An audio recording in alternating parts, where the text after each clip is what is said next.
Testing. 1, 2, 3.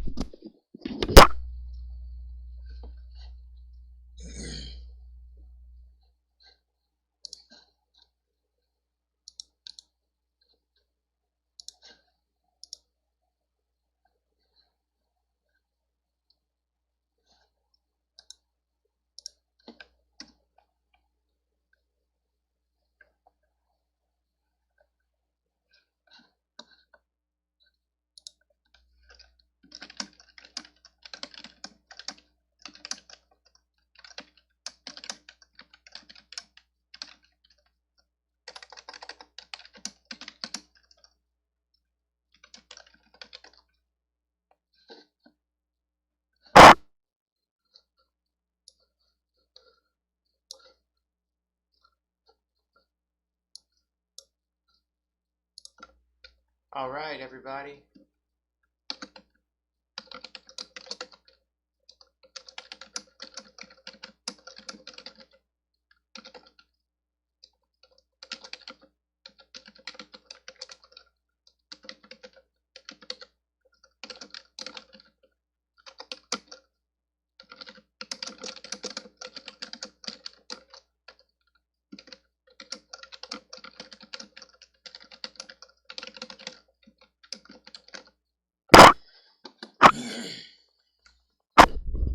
Can you guys hear me good? Alright, let's see. I'm going to open up Deflemask right now.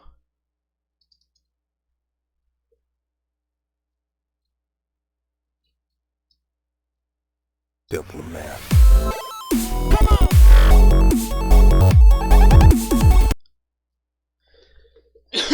Sorry, I got this cough. Man. Alrighty.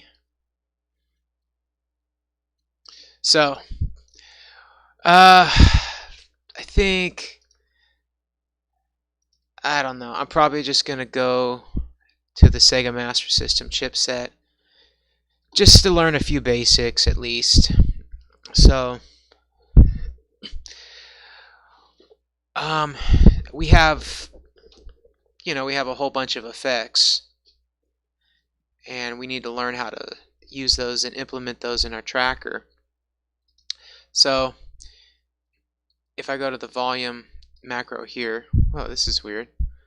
I've never seen that as a default macro. Okay, well, I'm just going to make it like this to where the note just kind of decays but lasts for a little bit.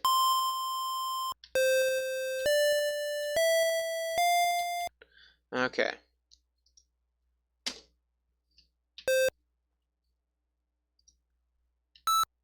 Whoops.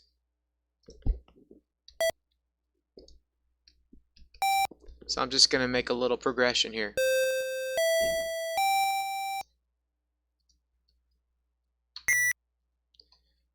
Because I'm such a sucker for major 7th chords. There we go.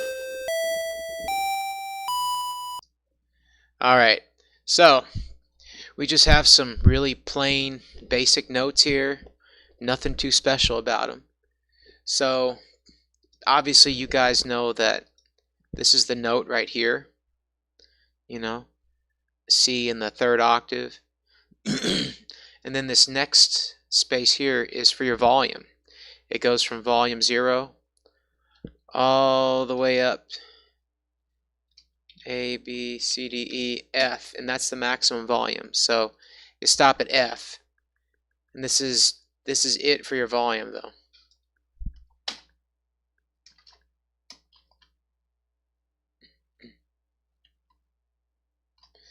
So yeah, and then obviously 1 or 0 right here is your instrument, and this green instrument corresponds to over here. Okay, but let's say I wanted a new instrument, so instrument 1, and let's say I wanted to make it like a little bit of a shorter thing, you know, something more like this. So what I would do then is I would like I'm putting the next note right there. Listen. You see it switches between the two instruments, instrument 0 and instrument 1. But if I had them both 0, it would just repeat the same instrument. Like that.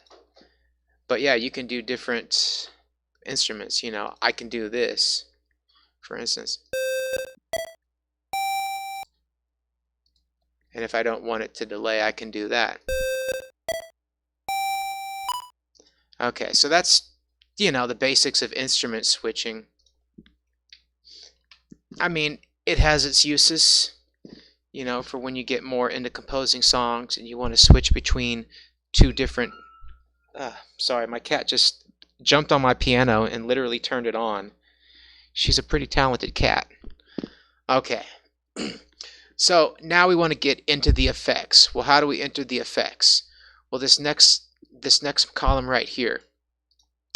So let's say I wanted to do effect 0. Cat, get off of this thing. You're so cute, but you're so destructive. Okay.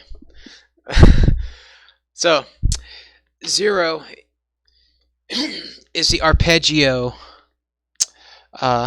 command. And what's so special about that? Well, you can cycle between 3 notes. So if I want to do a major chord, for instance, and I'm just going to show you the basics of how it works, okay? You know, I'm not going to get too deep here, but a major chord would be 4/7, because the 4th note is E on a C major chord, and the 7th note is a G on the C major chord. So this is going to be a C major. And if I press the play button, this is what you'll hear. And if I wanted to do a minor chord, it would be 3/7.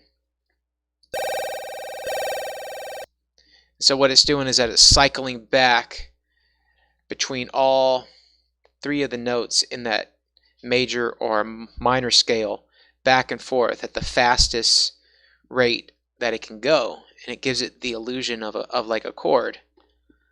Alright, so that's effect 0. Well, what does effect 1 do? Well, that causes a pitch bend that goes up indefinitely. Now you can activate it on the actual note, so it'll ascend, it'll go up higher and higher in pitch until you tell it to stop. But if you don't tell it to stop, it'll keep on going. So I'll set it at the lowest speed and we'll listen to what happens.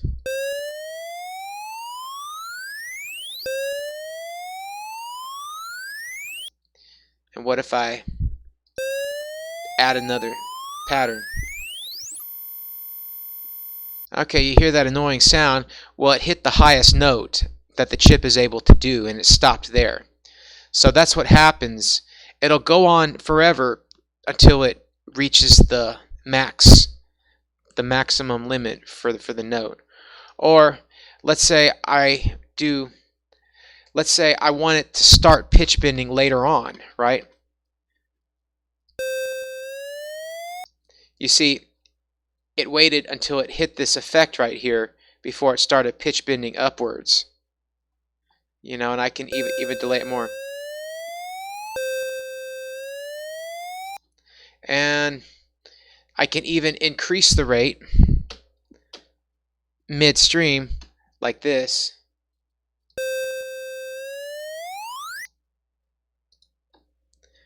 And even slow it down again if I want to.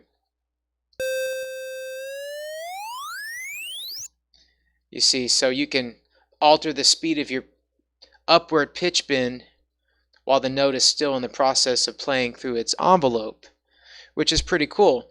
Or I can make it even travel back down. If you use the 2 effects command, that's a downward pitch bend. It's the opposite.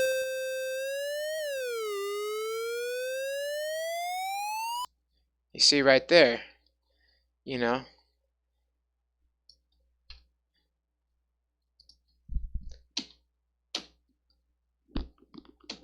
Or I can just start a downward pitch bend from the start.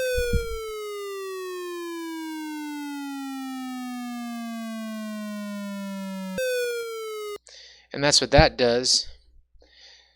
So let's say I want to get a cool drum sound from the PSG. Oh, well, I have to change the instrument to instrument 1. There we go. So what you want to do is you want to increase that effect up. So maybe 2, 1, 1. Yeah, that's kind of a little laser shot. What about 2, 2? How about 3, 3?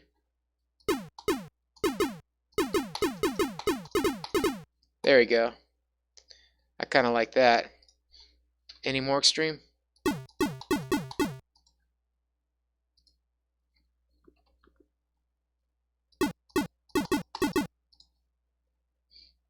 Yeah, and then we can actually lower the note. How do we do that, by the way? How do we make the note go up or down like that? Well, Control F1 makes the note go down a semitone. Control F2 makes it go up a semitone. And then Control F3 makes it go down an octave. Control F4 takes it back up a whole octave. So yeah, you can do things like that.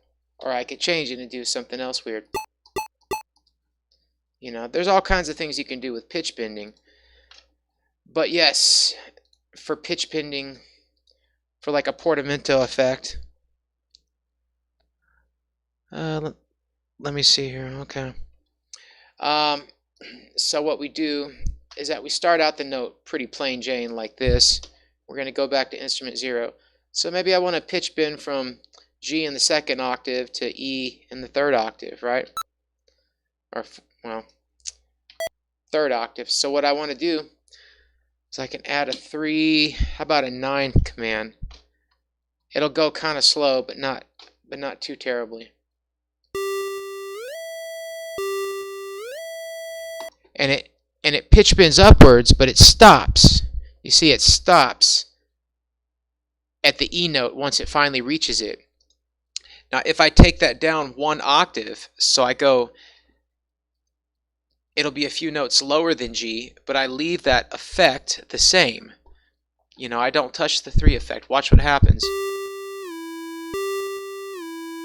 You see, it pitch bends downward to reach the note that you want it to reach with this effect.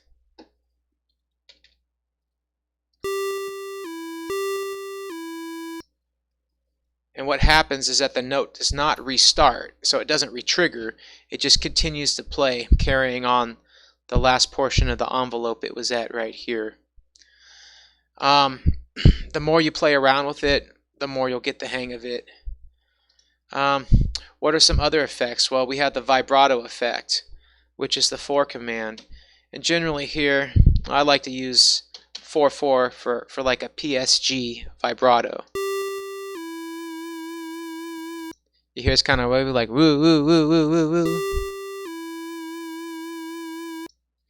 So that's what the vibrato does, and you can make it more extreme as well. Or if I do 9-9, it'll be even more extreme. So if you can notice that. Let's check and see what you guys are saying here. Oh yeah, police sound. Yep.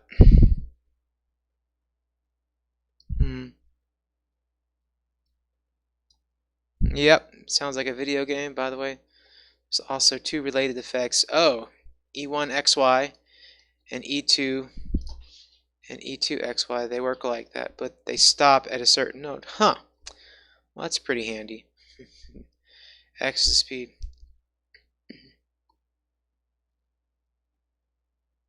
Okay. Well, Gio, you can always go back and watch the video. I'll be posting it for everybody to look at.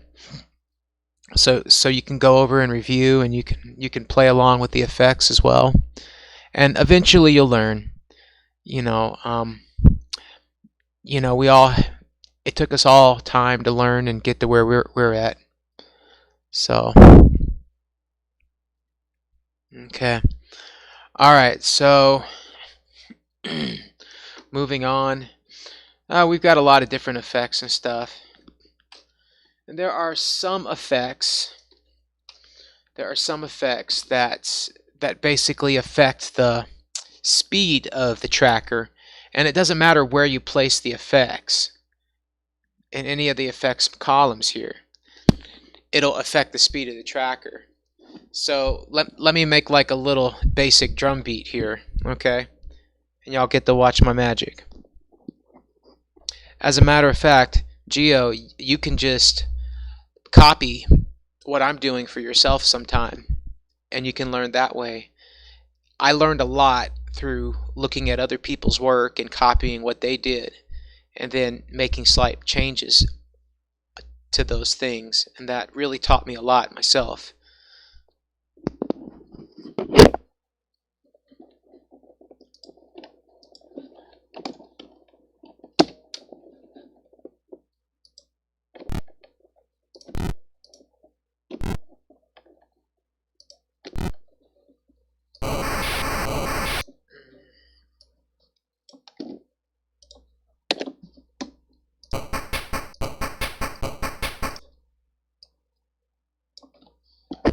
So yeah, what you can do is you can copy like a series of only these 4 notes here, and then I can paste them into the next bar like that, and then I can continue to copy and paste. Whoops.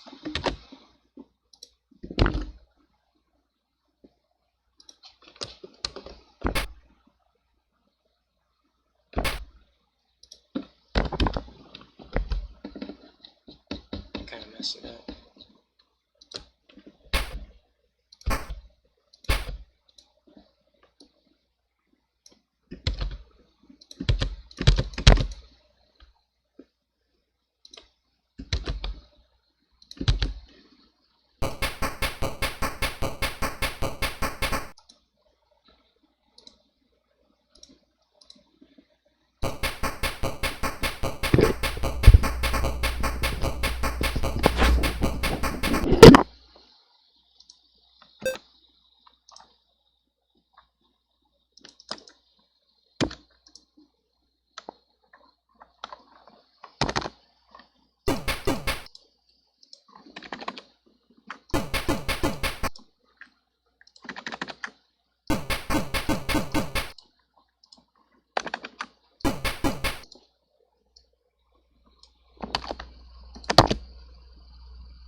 Okay, so we got a little basic drum beat.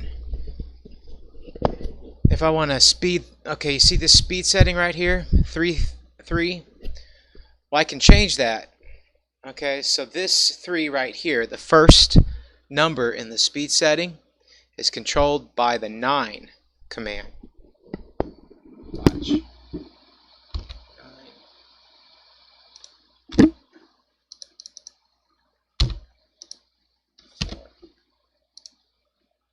The next number is controlled by the F command. Now I want you to watch this speed setting once I press the play button.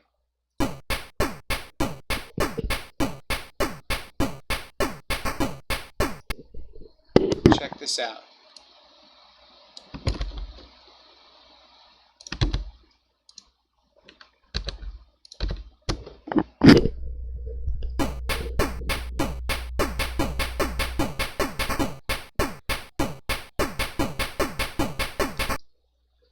So, so there are some effects that are kind of global and universal for your tracker, which will help you in the future.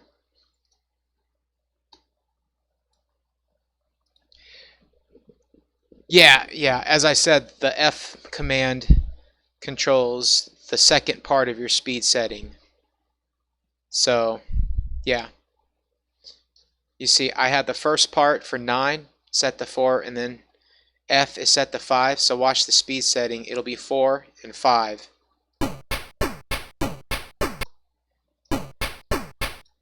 You see that? But when you stop the tracker, it goes back to the default setting, because I guess you have to manually set that yourself. There we go. No problem. Alrighty. Any more questions?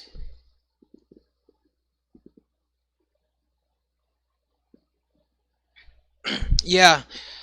Geo, is there anything else that you would like me to show you? Or any other thing that I can help you with?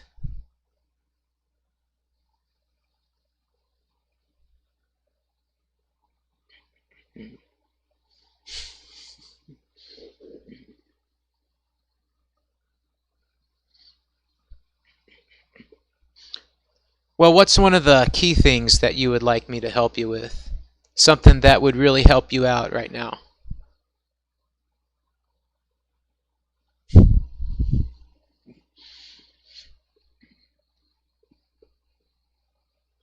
Oh, okay. Well, maybe you can take a few moments to think about it, and I'll be tooling around here, and I'll wait until you're ready.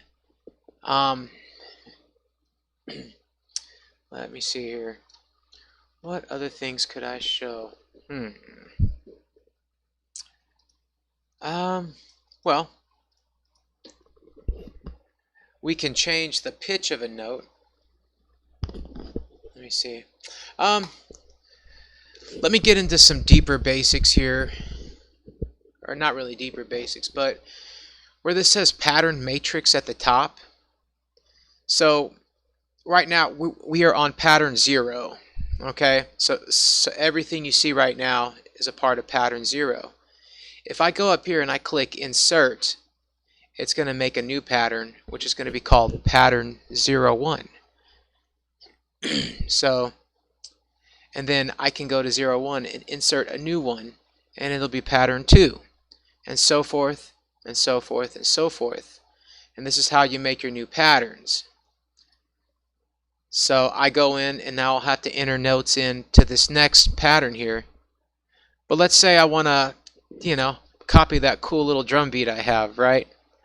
Well, what I could do is I could highlight both of these columns with just one row, and then I press Control, and then I press A.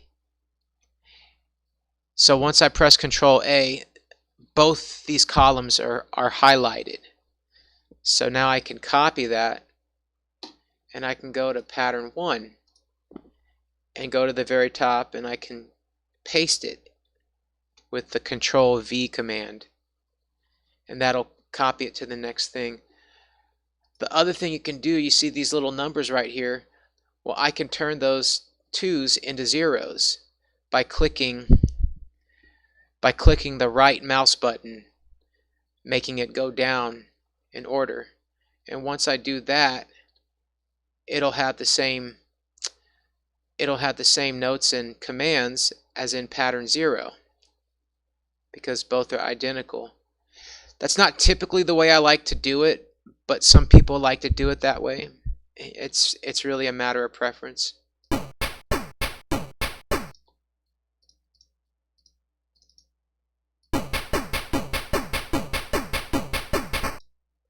Yeah, so those are some little basic tidbits. And if I want to delete a pattern, you just go to the pattern you were on, and you'll just click delete. And then you see it took off a pattern, and then I can delete that.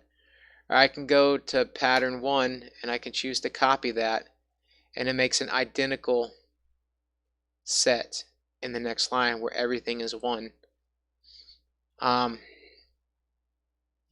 And another thing I can do, let's say I want pattern 0 to be the next pattern after 3, well, I can go to where this double button is right here, this little double arrow thing, and I click that. And now pattern 4 has all the same notes and commands as pattern 0. And then I can go to pattern 1 and I can repeat that in pattern 5, and so forth and so forth. And then I can take pattern 4, or I could take pattern 3 and move it up to the top. So that 2200 can move to the top with these 2 little buttons right here. So I can move that up. You see the 2200s at the top, and I can take it back down to the bottom. So you can kind of move your patterns up and down if you want. So that's how the pattern matrix works. It's once you play with it, it's pretty simple to learn. Let me go back to my little screen here. All right. I see plenty of things, but okay, well, I have to think about it. The command, oh yes, yep. Those are pattern numbers. The plus next to FM1 is to apply several effects in the same time. Yes. Okay. Yes, you can apply multiple effects.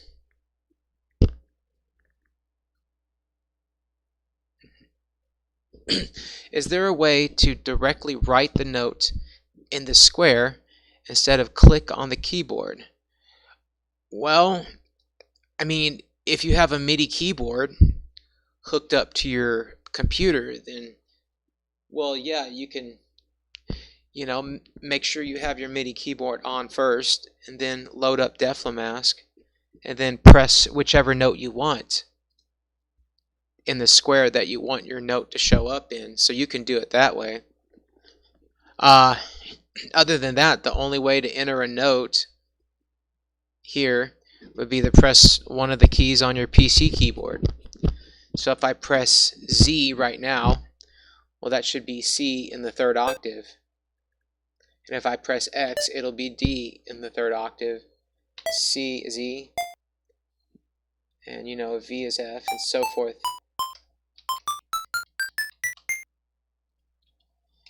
And then, yeah. And of course, we have all the in-between notes. Oh well.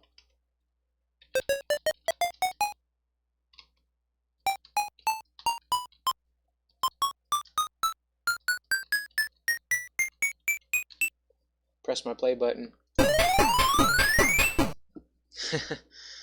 Yeah. Okay, what's he saying?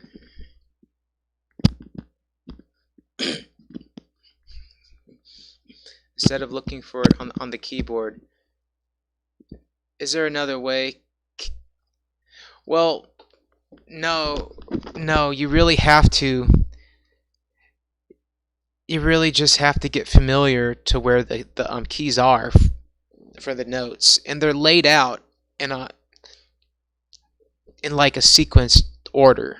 So like the bottom set of keys, starting from Z all the way to M, well, that's your lower octave. So it's basically C, D, E, F, G, A, B. It's the same thing as Z, X, C, V, B, in M. And then you have your half steps too. So S, D, G, H, J are your half step notes. Those are like your black keys on the keyboard. And yeah, you'll get the hang of it. Just play around with it and get familiar with the notes you're hearing. Just learn to associate what you hear with your ears with what you touch with your fingers. And that's kind of how I've learned it, and that's how most of us have learned it.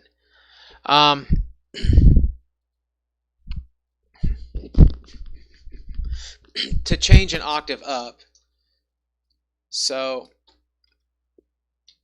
yes, what wavetable said is true. So you can kind of change your octave with the keyboard command. But if you want to do it with your mouse, so let's say I press the Z key, Zeta,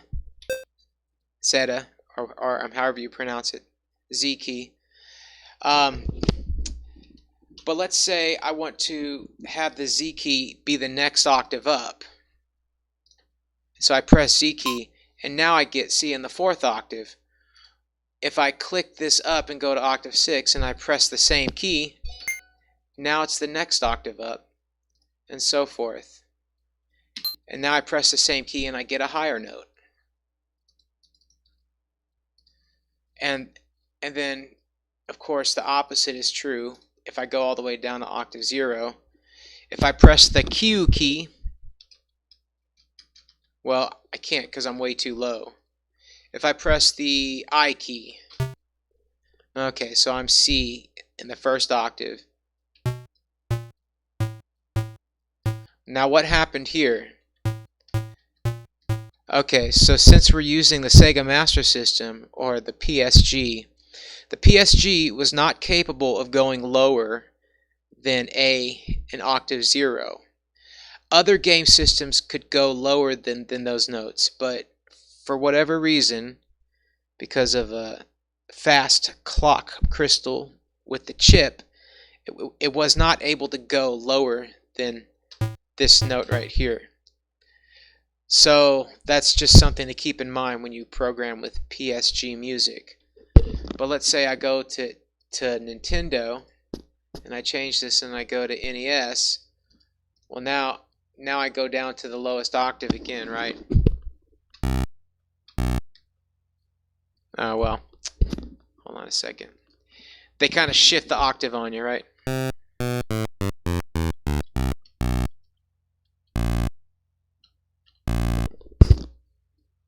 Okay, well.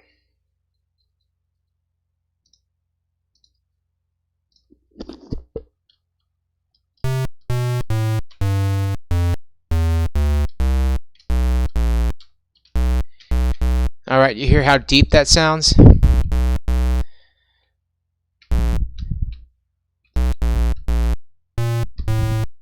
Okay, so Sega Master System is sounding like this. Nintendo is sounding like this. Alright, so there's a definite difference there.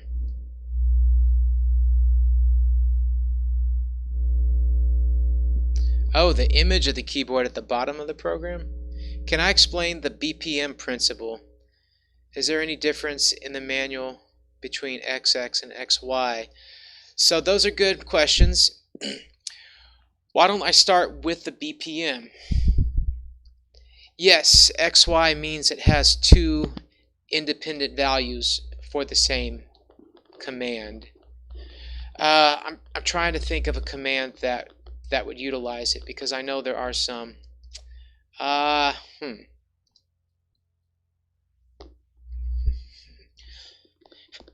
Well, you could start with the vibrato command, So let's say I have, well, that's pretty deep.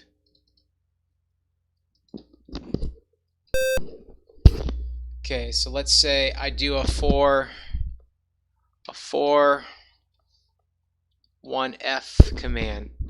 What will we hear?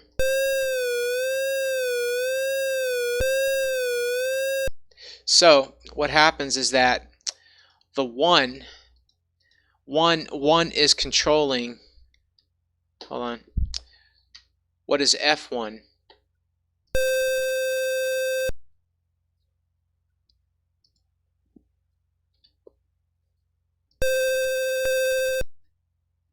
So F controls the speed of your vibrato, so how fast you're going up and down, and 2 controls how far up and down you go. So right now you're at short little waves. If I take it up to 9, or hold on, F9 for instance, you see it's a larger gap, and then FF, it's really fast and really goes way high up and way high down in that vibrato. Hence, if I do the 1F.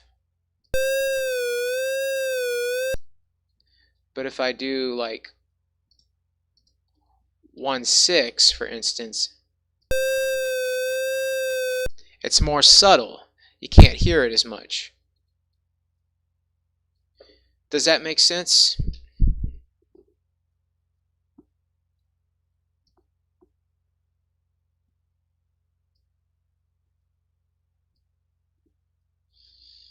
I try to make commands like A or B, but commands named by a letter, I can't write them.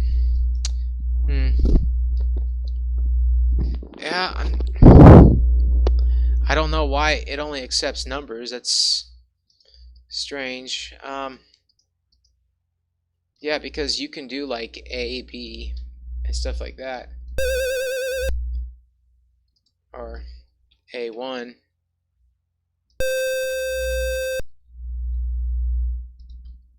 Or 1A. Now, I think what you have to know is that once you click in this box, you have to type in the two-digit number you write. So let's say I want to type in AB. Well, you have to type in AB like right now. So the next two keys I press is AB, and that's how you enter it. But you can't just go back to it and change that B, or you can't change that A. So let's say I wanted it to be a CB. Well, I would have to start over and type in CB again, just like that. Or let's say I want it to be a 1F. Well, I have to go back and I have to type 1F from scratch, okay? You have to start over every time, typing in the desired number that you want. Does that help explain things?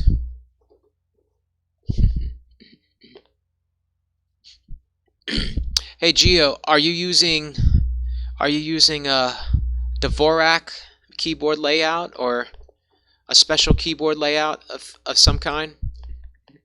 Dvorak?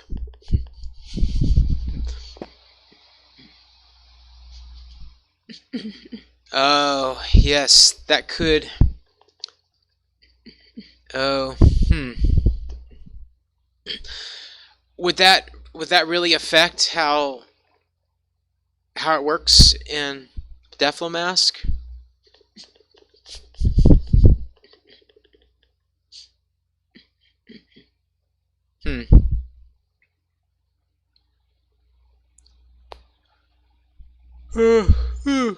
Okay.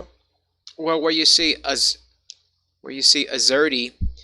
that's your basic home row, right? So that's your home row of keys. So what you do is in Azerty, you would probably go to the next row down. That's like right above your space bar. So all those keys that are right above your space bar.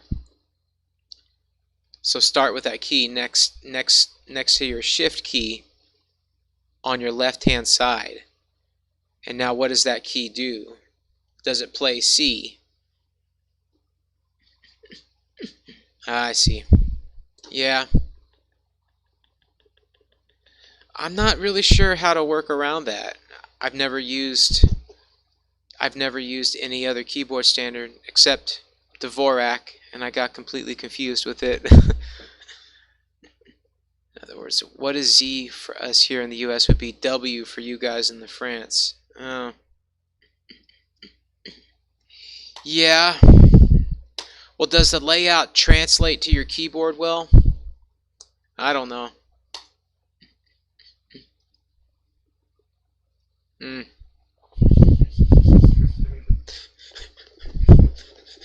Well, you could get a MIDI keyboard, or you could get, a US style keyboard, a little American style to help you out. But I'm not sure how helpful that would really be. Yeah, I could show some other effects. I'm trying to think what other kind of effects. Well, we have the tremolo effect, which is Command 7. So that's where the volume, you make a vibrato for the volume instead of the pitch. So we could do like a 9/9 command maybe. You see how it's like whoa, whoa, whoa, whoa, whoa, whoa, because the volume is going up and down at a certain rate. So if I do F1, now it's kind of gurgly because the volume is going.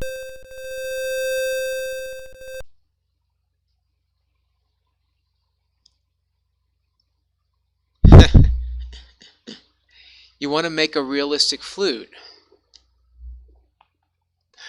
Oh, okay.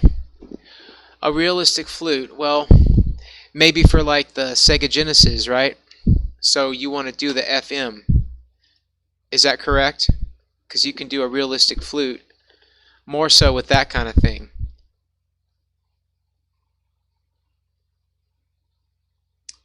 Okay. Well, let me see here.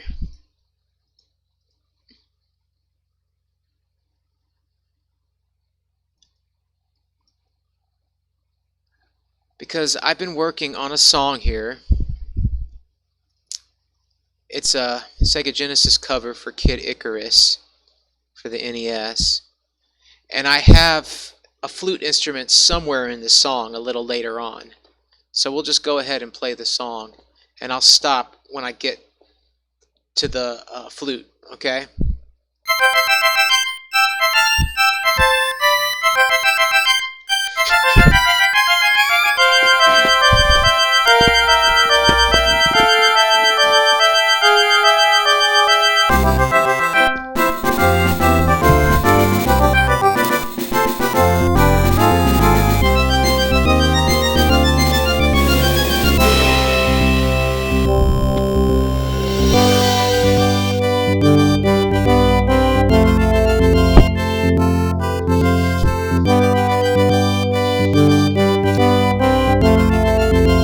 Right about here. Okay. So let's see here.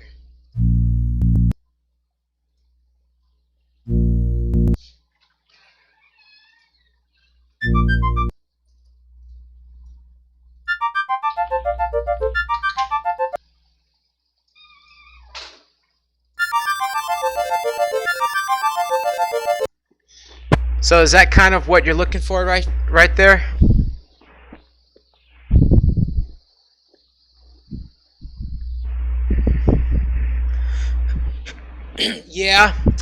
Yeah, because sometimes when you hear the flute in a game track, what they'll do is that they'll kind of echo the they'll use several channels like you say.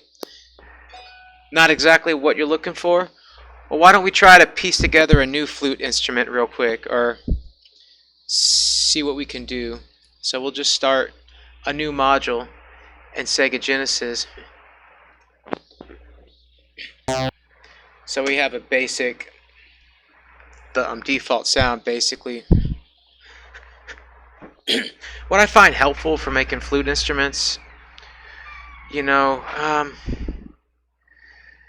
well, there's a number of ways you could approach it, but we could go straight to algorithm 7, because every operator is basically its own thing. It makes its own individual sound. So it'll sound like this.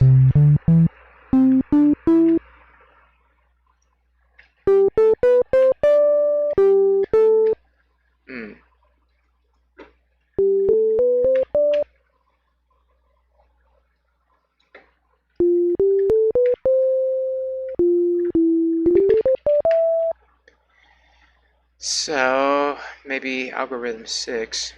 Whoa, that was unexpected. Oh well.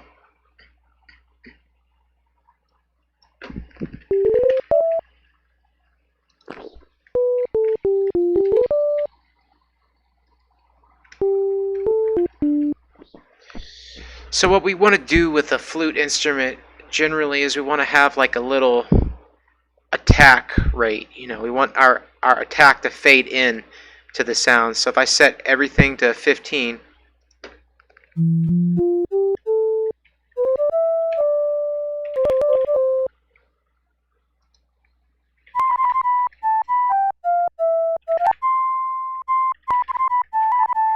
You see there's a lot of clicking in between the sound.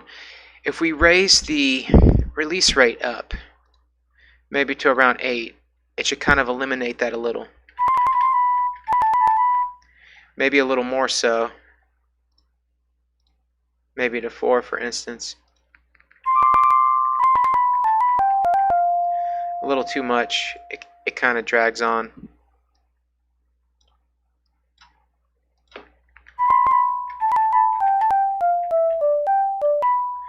There's a clicking right there, so that's what I don't like. Okay.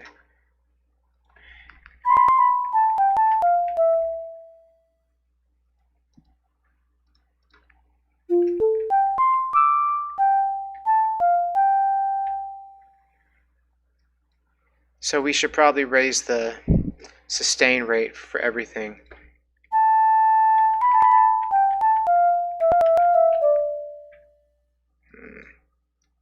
Take everything down to 9, see how that works. Sometimes you just got to play around with your sound a little bit.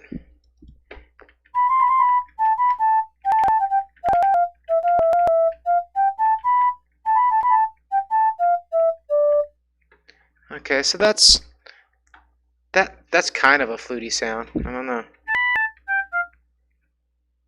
That's more of an oboe sound.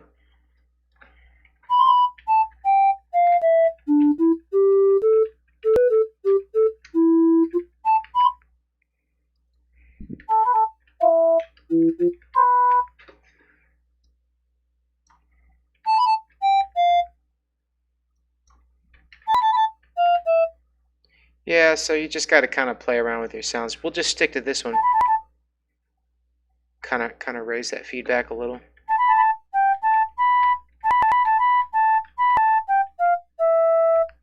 Okay, so is that kind of the sound you're looking for?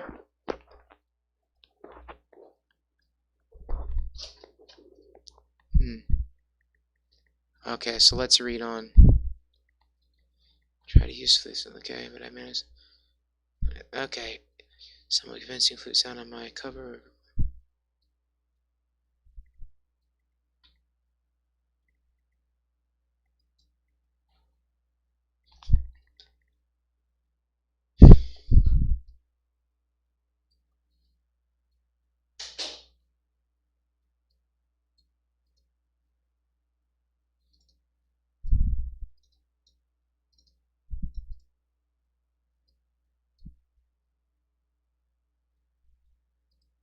But from what I see, we can kiss him. I was trying to find some voice. I think I'm doing it that time. Sorry, Toby Comey. What's up, bud? I kind of derailed you, huh? We're just kind of hanging out, playing around, and teaching people the basics, and helping people out with questions. Okay. So let's say I got this little tooty whistle sound, okay?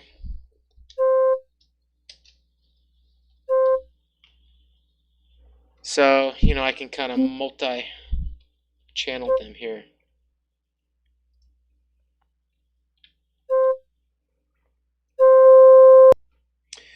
So what I like to do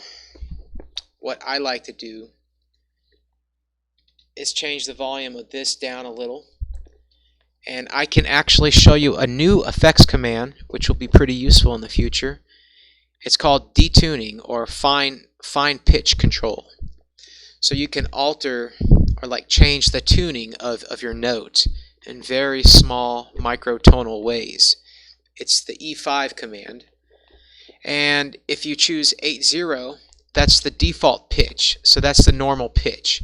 If you go higher than 8-0, then you're going closer to the next note up. So I would be getting closer to a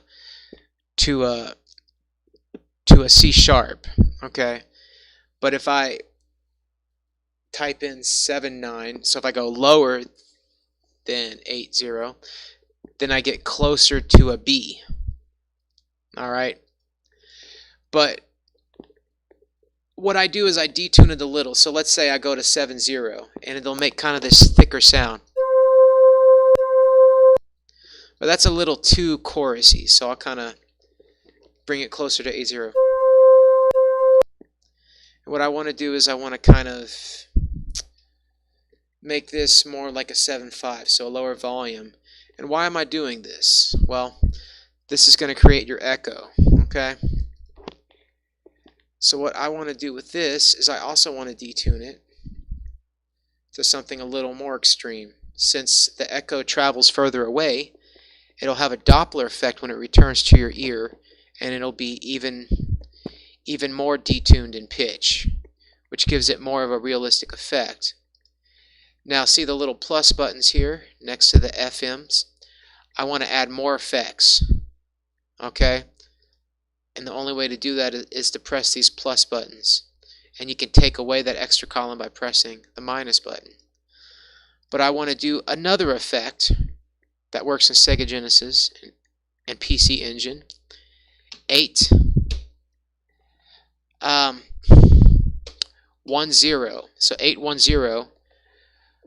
The sound of this will come only out of your left ear.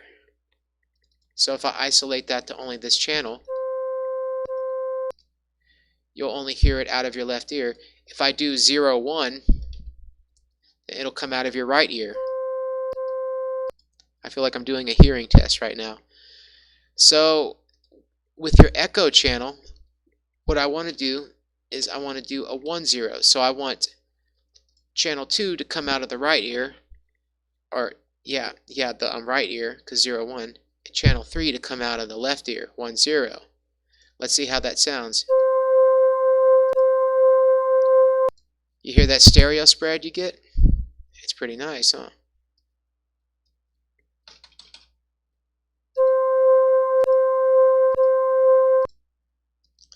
And we can do even more echoing.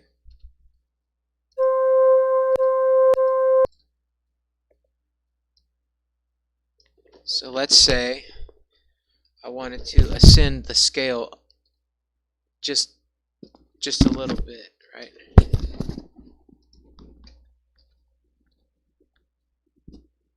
So I can select these notes here, and then I'll make that an E note, and then I'll select all 3 of these and go up to G. So we'll do like an ascending major note.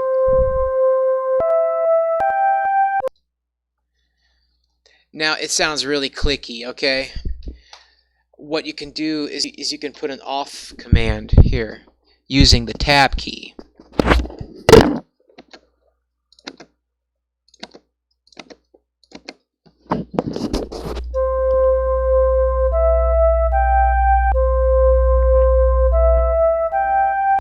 Ah, much smoother. Now why did that off key solve our little problem? Well, that's because over here, you see that little R next to each operator? Well, that little R is the release rate. What that means is when you take your finger off of the keyboard key, which is what that means when you press off. It means you're taking your finger off of your piano key. And what that does is that this now determines how fast your release is or your decay after you take your finger off of the key. And it's just fast enough to where it kind of fades off, but it allows your note time to where the next time you press the note, it will be a smooth press. It'll start all over from that attack rate, making this very smooth transition.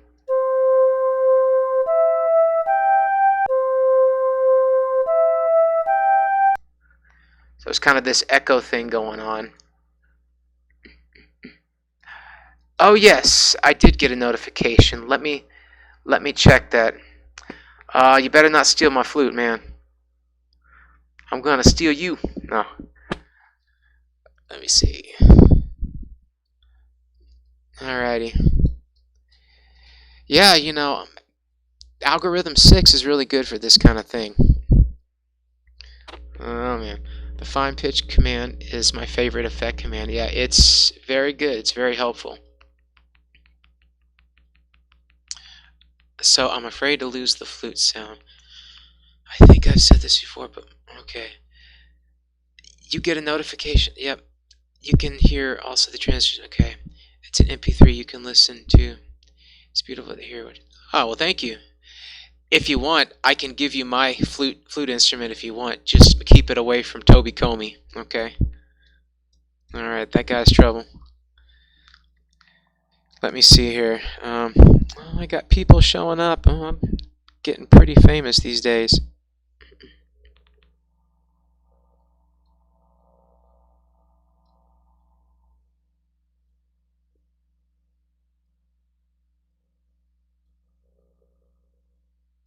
Sorry, guys. Different chips. Just showing.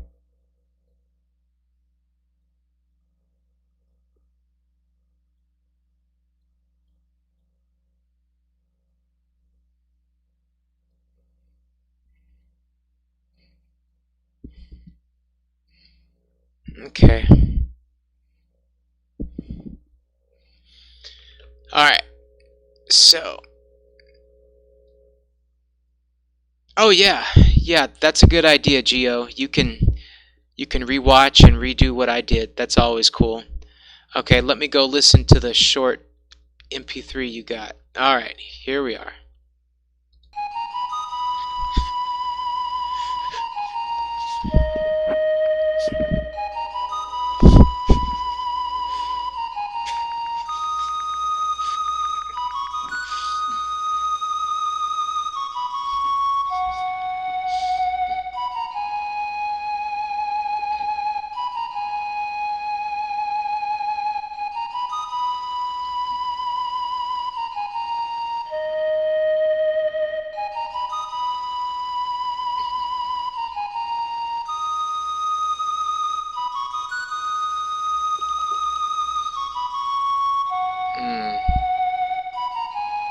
Why am I laughing? Am I laughing?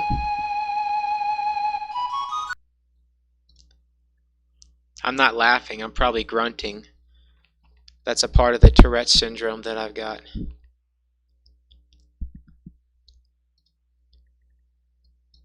Let's see. Well, it sounds kind of like a pan flute. No, I wasn't laughing. Let me see. It sounds like a pan flute, but it sounds like the tail end of the pan flute has been extended indefinitely. It's a nice sound. It has kind of a mix between that electronic and acoustic sound because, well, yeah, I do have a sound that's sort of like that. Yeah, so I don't really want to show this next song live too much, but let's see if I can isolate one part because I want to enter this in a contest in the future. Let's see what we got.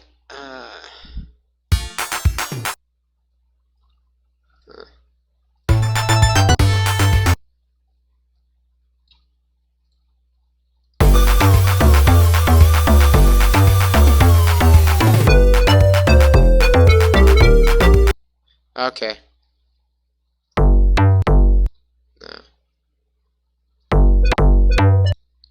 Alright, maybe this right here. How about this?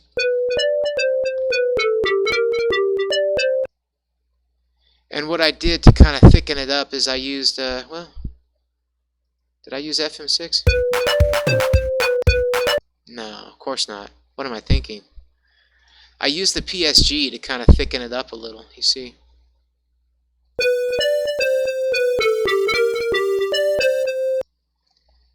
How does that sound, guys? You want to get a better sound? Okay, does that sound pretty good right there? Let me... Flute and water level from MyStar? Well, I don't have it on me, but I could probably, you know, rip it from one of the VGMs.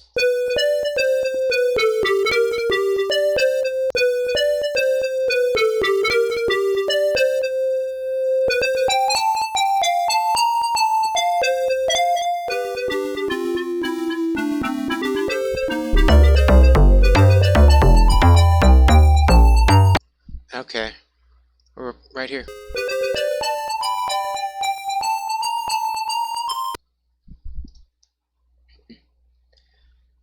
Okay, what did you think of that flute sound? Was that closer to what you were thinking of or what you had in mind? Oh, snap. I just lost the flute instrument that I made. Whoops. Now I'm going to have to go back and rewatch my video.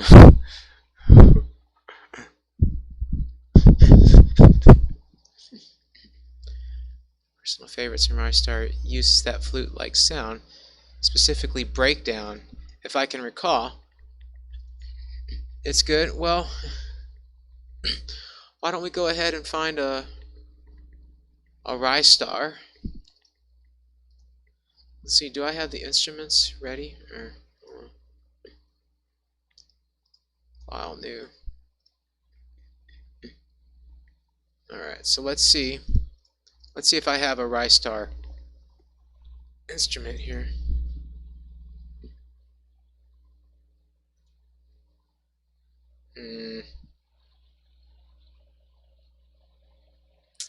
I don't seem to have them. So next step would be to get a Rystar VGM, and I don't think I have those. Hold on.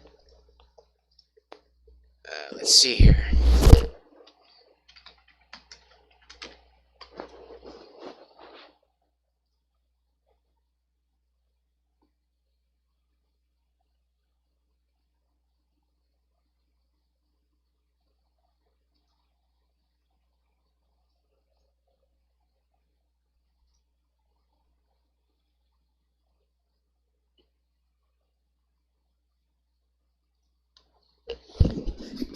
Is it break silence? Is that what we're looking for? Yeah, I think that's it. Here. Let's drag and drop that.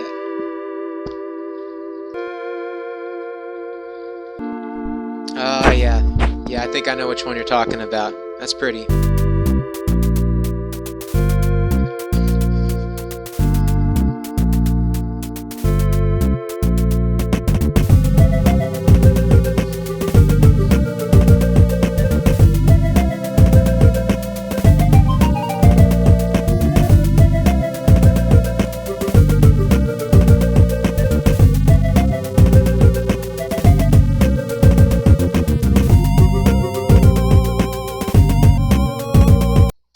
Yeah, that's probably what you're looking for, huh? So essentially what I do is I drag and drop to VGM to TFI, and it just spit out a bunch of, TFI files on my desktop. Thank you very much. Oh boy. Well, hey, I don't want that anymore. That didn't work too well for me. Okay. So, gosh. Well, these are it. So what I do now is that I go in here and I go to my desktop and I just find out which one is the correct TFI, right? Well, that's not it. We'll go to the next one. So 0, 1. That's probably the bass line or something. 2. That could be it.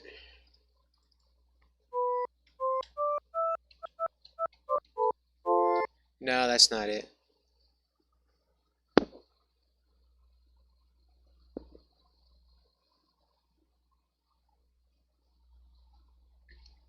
Let's see, I'm getting some more notifications here. Oh, bless your heart. Is it number 3?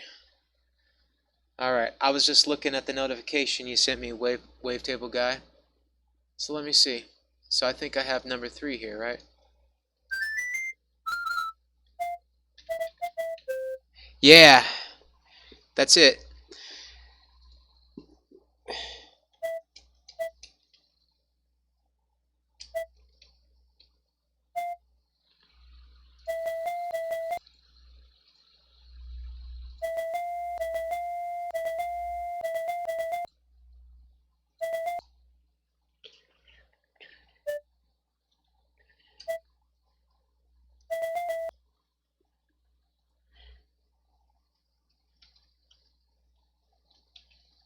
Use some off commands.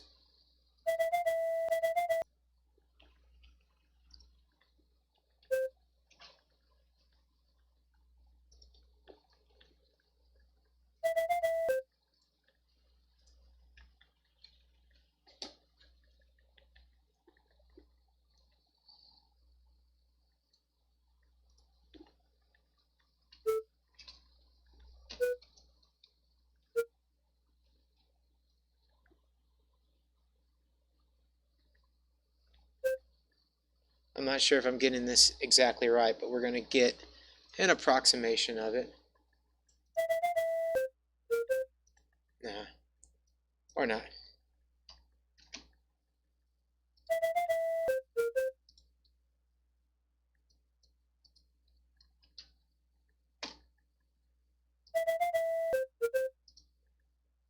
Oh, that sounds pretty nice.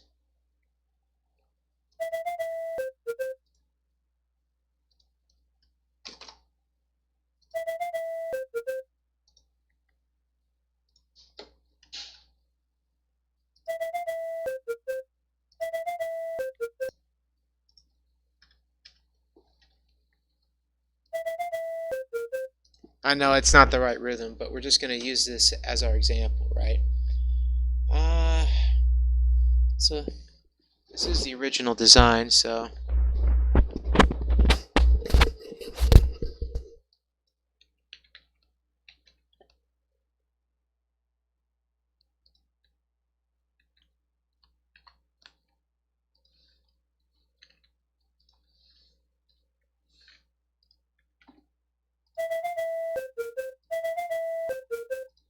okay, see now it's got a little stereo.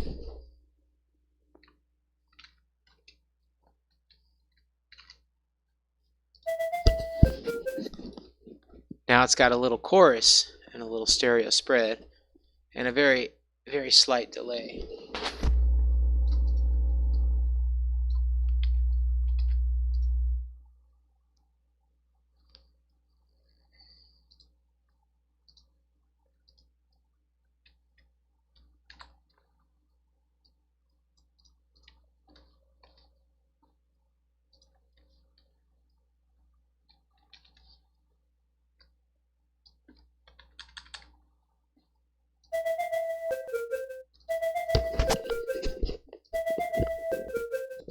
All right, what do you think about that? What am I doing?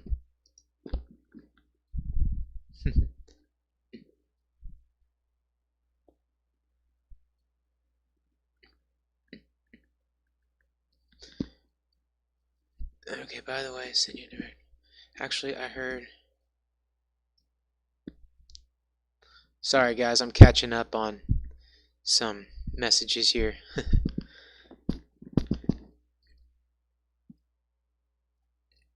Yeah, I must admit, they did a really good job with that flute.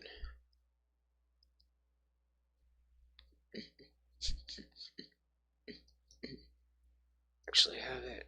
I heard also something.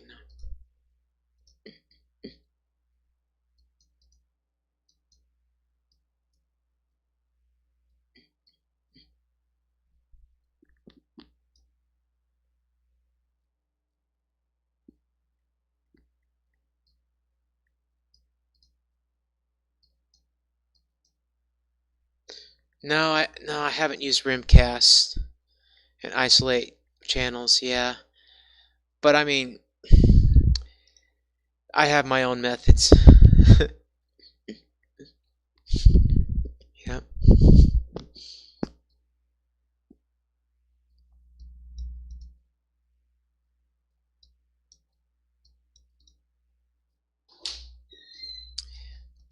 Oh yeah.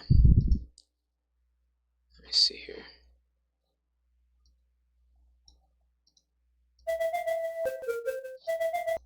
I bet we could silence that.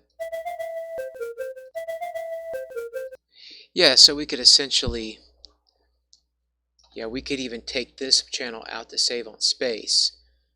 And what we could also do, if we wanted to really thicken it up, we could use a PSG channel instead. So I can paste the same series of notes and make a new PSG instrument. STD is, for PSG instrument instead. If I press it again, it'll be FM, press STD, it'll be like this. And I want to try to approximate the envelope with a PSG instrument.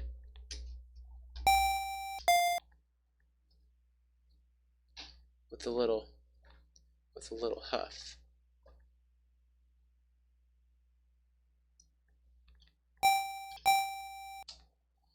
Okay, so it's got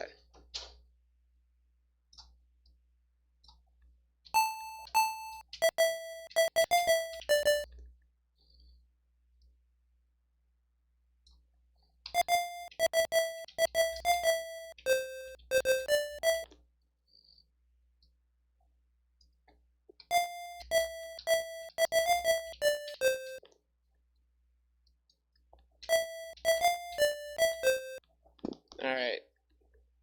So if I play this now, so this is instrument 1. Whoops. There we go. So I have to lower the octave because PSG will be a higher octave.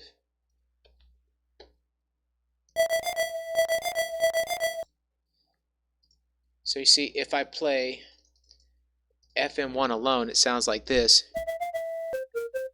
If I add the PSG, it sounds like this.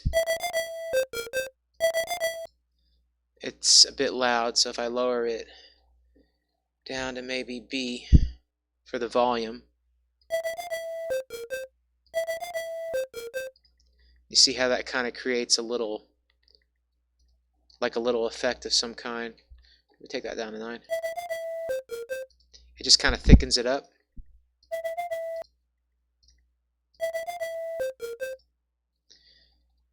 And then I add the echo and it's perfect. So using your PSG channel to thicken up a flute or other instruments can help out a lot. It's just like an audio illusion of some kind. Maybe I want to detune it just a tad. Get like an 8/9 effect, see what happens. And get that kind of chorus flute effect, And that'll save you more FM channels, so you don't have to use like 3 FM channels.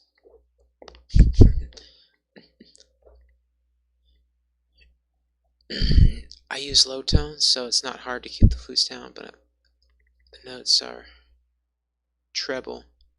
Oh, so higher end notes. Well, what if we raised all the notes to the higher one? Let's see how they sound. It's a good sounding flute.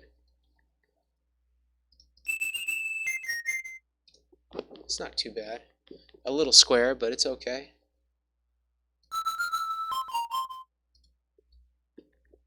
Alrighty. Oh, I should probably listen to this. Okay. I'm so embarrassed. I have such a junky desktop.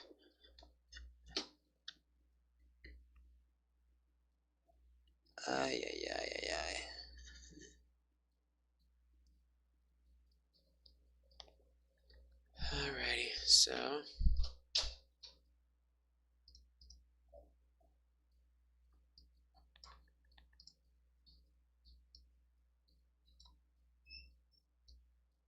gonna open up a new instance of Deflemask.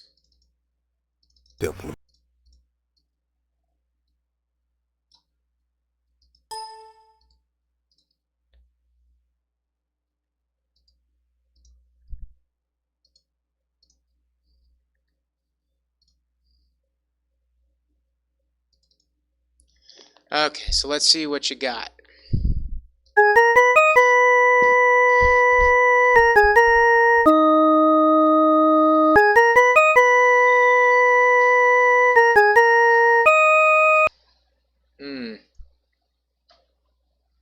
I see what you mean. Well, I see one problem here is that you have them all in different octaves. So yeah, when you have them all in 3 different successive octaves for the same note, what you're basically doing is you're turning it into like a pipe organ kind of instrument. You know, you could do the same kind of organ effect in the PSG channels. In fact, it's a pretty cool effect, but it's not very good for getting a good flute sound. So I'm going to help you out there a little bit, okay?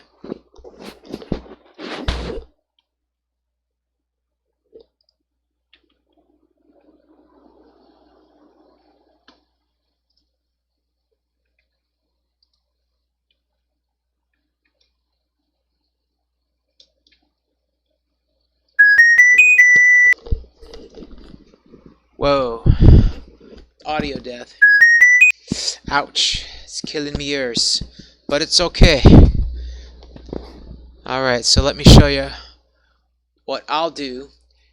Whenever you enter... Okay, so we're going to expand your effects. Whenever you make something in stereo, right? So if I make this in stereo, and I do 801 to come only out of the right speaker, what that does is that lowers the volume of the sound by half. So you reduce it by about 50% of its amplitude because you're taking a whole channel away. And then I'm going to do the same thing over here, but for the left speaker instead. And you'll find out why. And so it's quieter, but I want to make it even more quiet. So 7F is the loudest you get on Genesis, so I'll bring it down to 7.9, and I'll bring this down to 7.5, okay? So it's not as harsh anymore. And then the next step, you want to add a little bit of detune, okay? So remember what I showed you, the 7.9, and then for the echo channel, the E5, E570, right?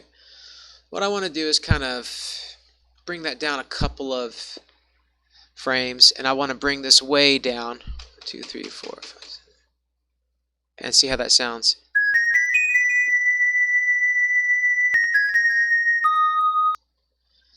And what you want to do here is you want to add this off key command to those as well.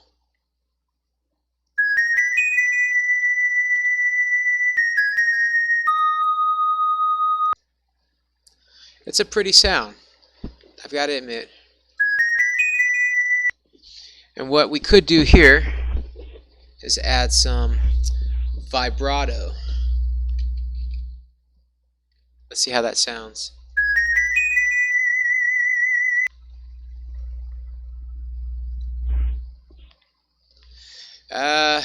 Vibrato is a little too extreme, so let's take it down to 5.6.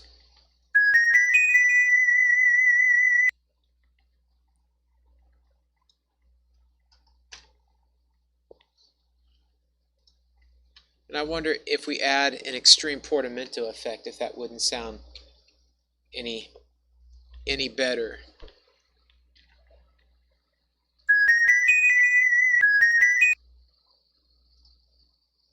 I kind of like the extreme portamento effect.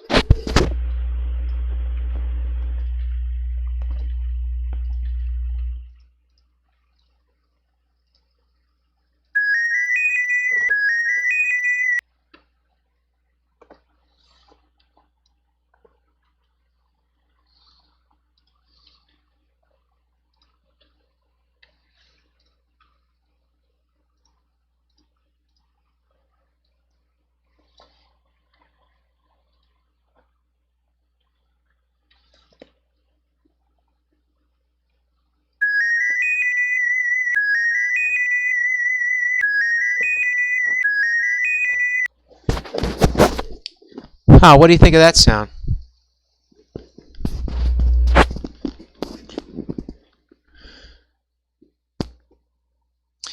Well, the off commands are not useful for this instrument yet. However, with a little bit of tweaking, maybe. I think if we just kind of tweak this up, let's see how the off command does. Oh, well, let me shut the vibrato off. You have to shut your vibrato off if you don't want your vibrato to play somewhere.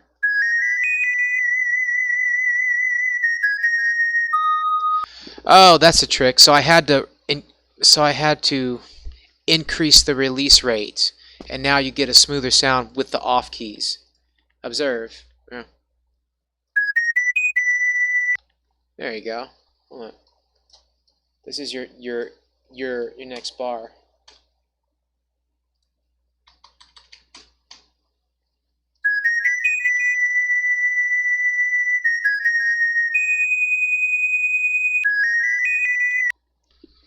All right. Well, I think I get the picture now.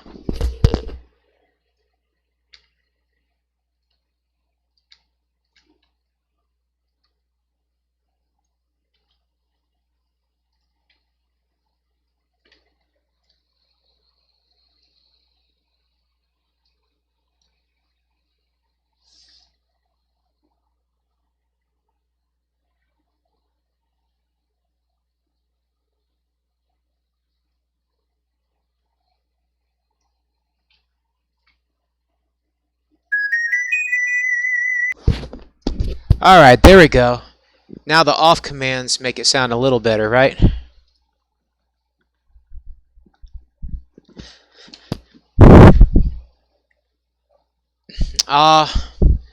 You'll get faster. Just the more practice you get. Just learn from what I did and then practice that and apply it for the future. It is a nice flute. Hey, Toby Comey, you better not steal somebody else's flute either. I'm gonna come after you. Let's see. It's starting to sound great.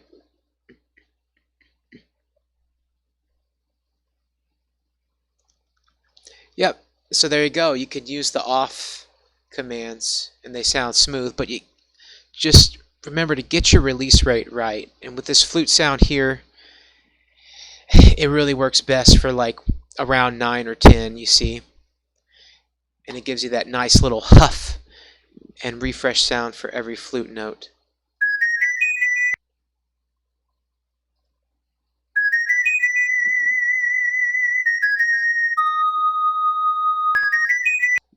See, when you transition to the next pattern, be sure to place your off command right before it goes to the next pattern for that first note, if it starts on that first frame.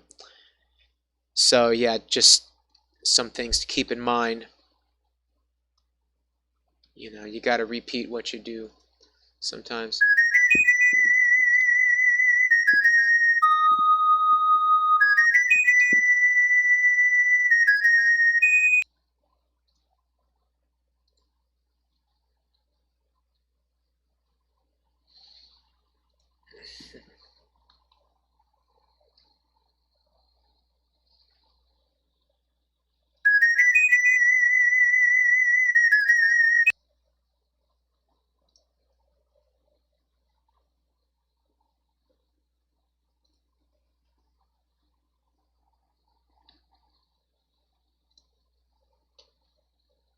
Now I'm adding some vibrato flair to it.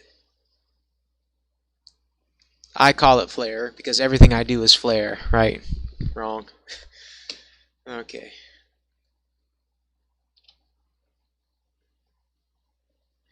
But when we do that again and it loops back around, it's always a good idea to start your first note with 0 vibrato, like that.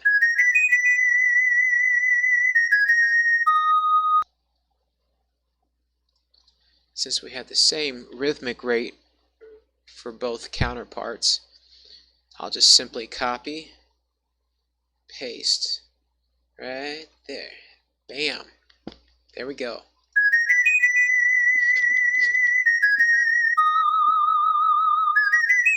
Oh, right. I violated my own rule. There we go. And I think it needs more of a 5/6 right there. Sounds better.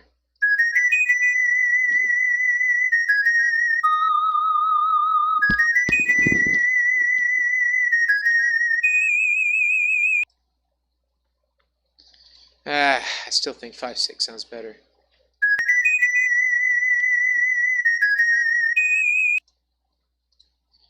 Or, if we really want to get crazy, we can do a portamento to that note from that last note. See how that sounds.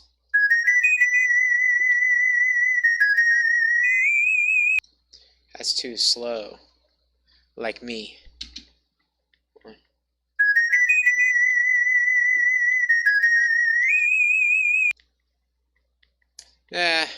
No. I don't like it for this instrument. It's got to be the Tutti Flutie. Okay. Alright, guys.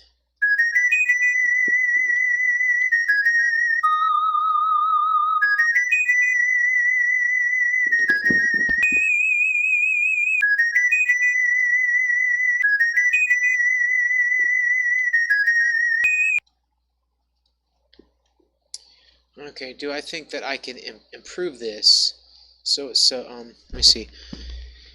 Do I think the PSG channel can add something to this? Well, what I think can happen is that we can replace probably FM channel 2 with a PSG channel, and therefore you have more FM channels now, and you only use 2 FM channels for the stereo. Yeah. Oh yeah, just like Wavetable guy said. Duh. Man. You think we interfere with this? No. Yeah, but to really improve this sound, I don't know, it sounds really good to me. It's just a matter of what you're really looking for. If you want to create even more channels of echoing, you could even use all 6 FM channels to get a crazy tape delay. But it just really depends on what you want and what you're looking for.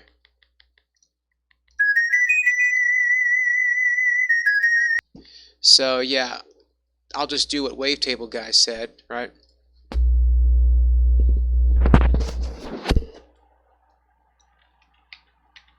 Whoops.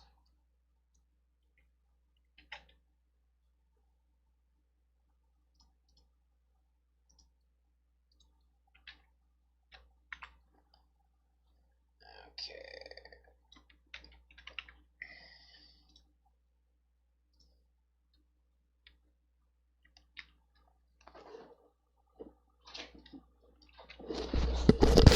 And since I transferred it to PSG, I'm going to take off the stereo because obviously PSG does not use the stereo on Sega Genesis.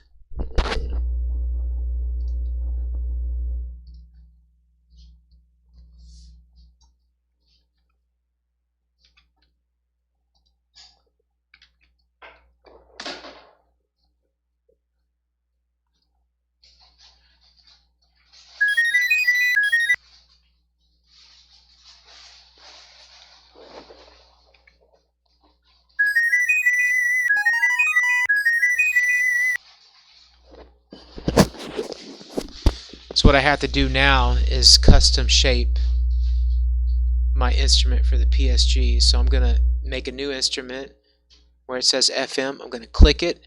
Now it's going to be the PSG instrument. When I edit it, just like I did that last time, I make a sharp decay, but I'm probably going to do like that. Right. Okay, let's see how that sounds. And then I have to change the instrument to instrument 1.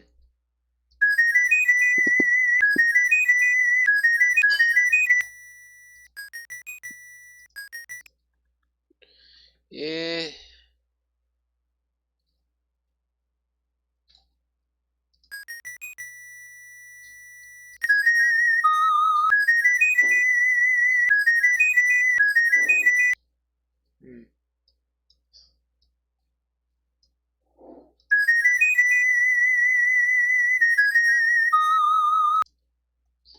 Okay. And what I would probably do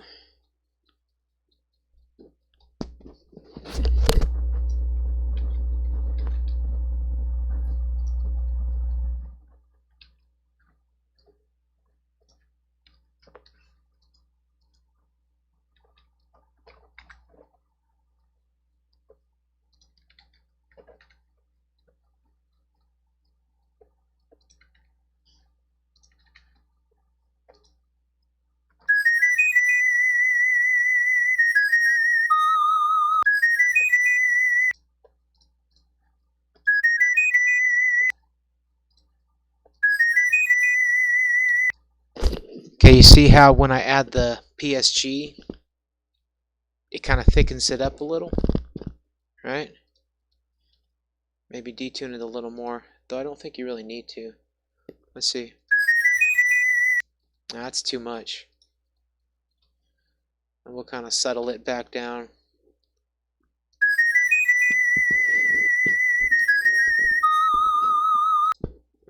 And now what you have here, though, is that you have more FM channels available. So instead of having 3 FM channels for your flute instrument, you now have 2 FM channels with a PSG channel kind of filling in the gap a little, if that makes any sense.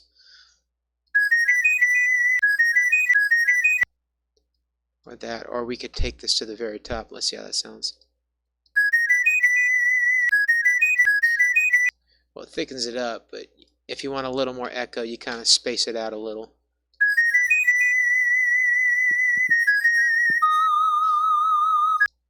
Okay, so how's that?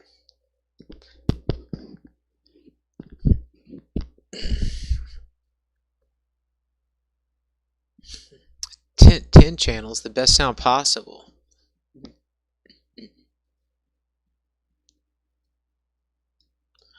Well, yeah, you can just go to town and play around with all the different combos up and down. Well, just rhyming here. I'm just in the learning process. It sounds good, but somehow too much in the treble. Oh, too much in the treble. Okay, well, what we might be able to do, we go into the FM instrument. Oh, You see where the multiplier is at 15? We can probably take that down a little.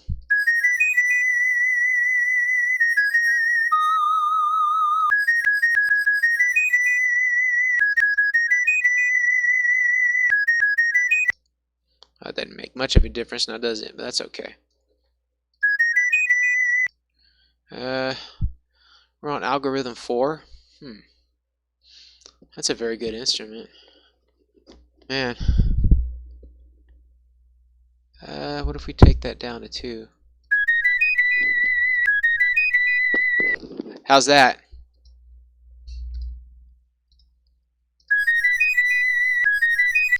You don't even need that PSG anymore.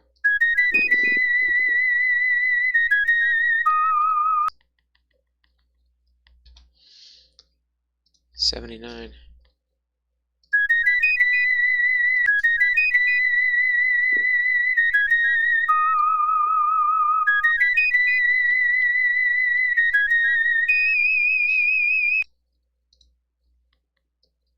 Is that a little better?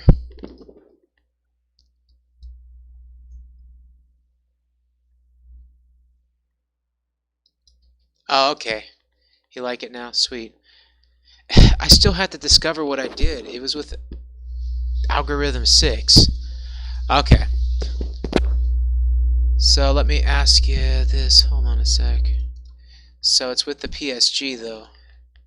So if I go up to the PSG and I kind of just do that, but I kind of change it to 9. How does it sound now? If I just want to thicken it up, right?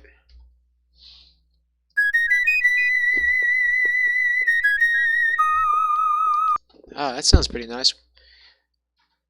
And then if I kind of back pedal a little bit,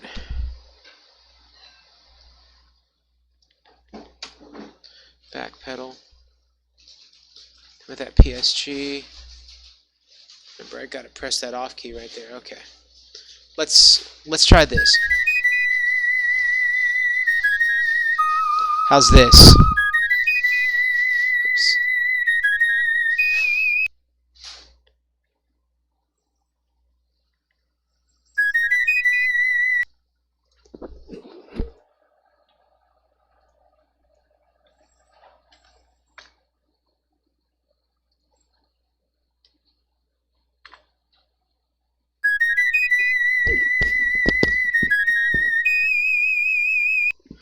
All right.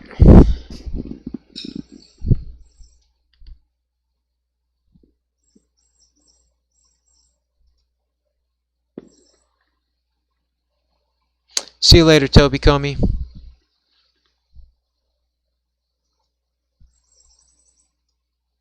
Have a good one, man. Above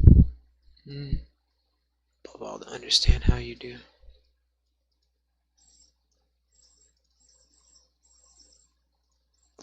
Okay, well, you can take out the PSG too. You know, you don't have to have the PSG playback of it.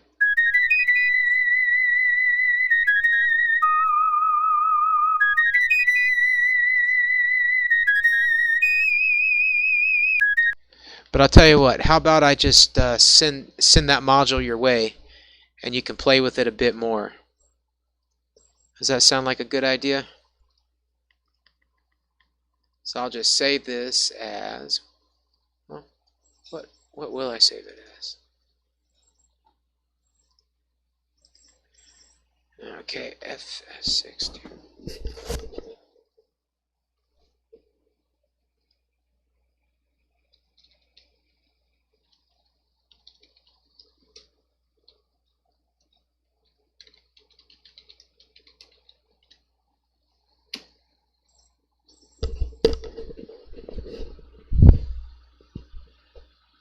Alrighty.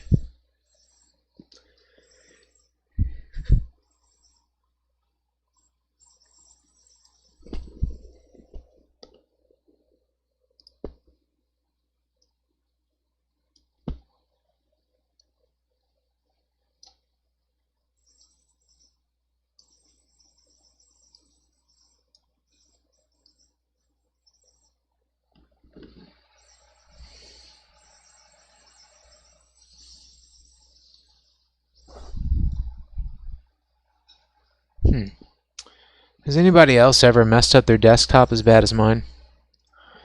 Just wondering.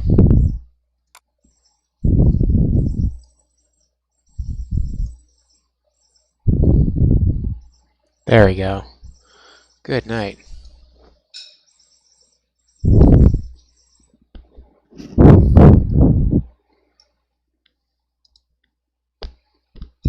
Alrighty.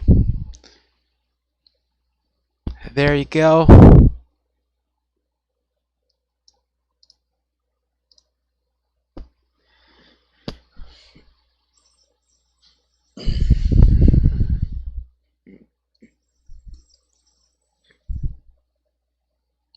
You think the PSG is useless? Maybe in this case, but not all cases.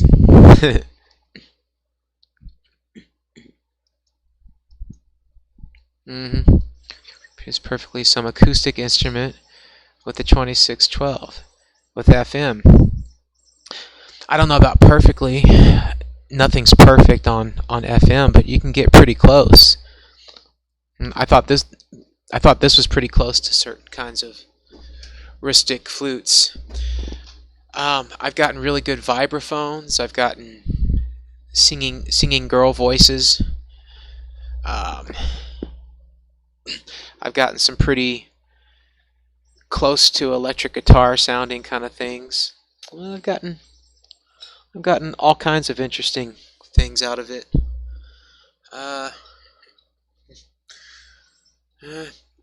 Yeah, singing girl, like in my Ocean Melody song. I know everybody's going to be sick and tired of me showing that song.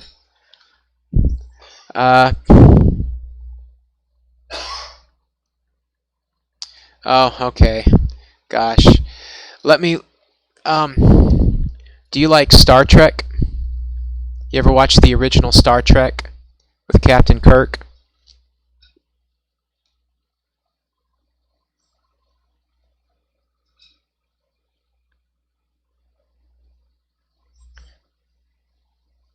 Maybe.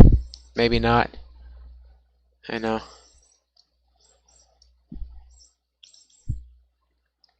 Well.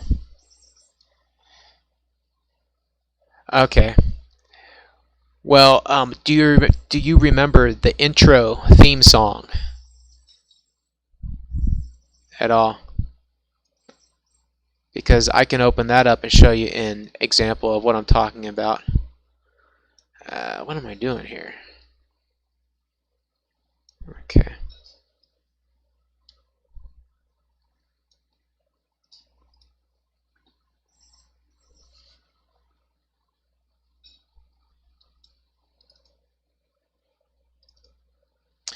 I haven't finished it yet, but it'll give you an idea of what I'm talking about.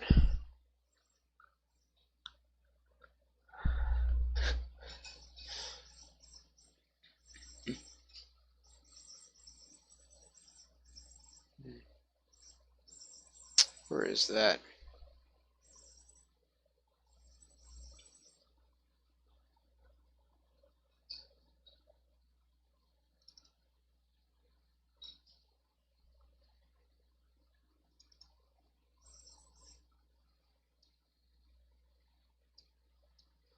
Okay. And I do my own captain's monologue at the beginning, so it was kind of a parody, kind of a comedy thing that I was doing. But here it goes. Cyberspace, the final frontier. These are the voyages of the sound chip, Genesis. Its 8-bit mission to explore strange new soundscapes, to seek out new styles and new collaborators, to boldly go where no chiptune has gone before.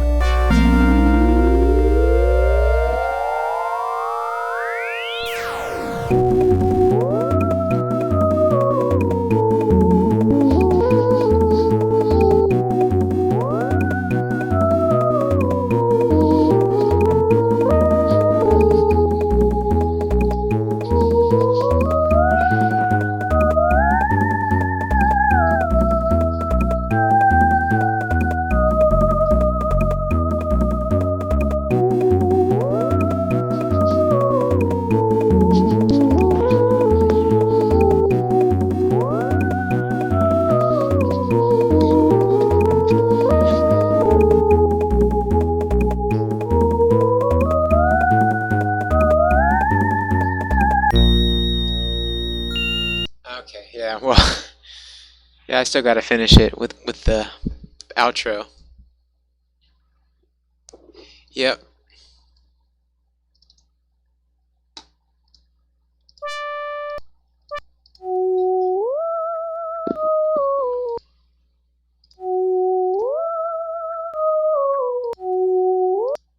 So, I think this is it.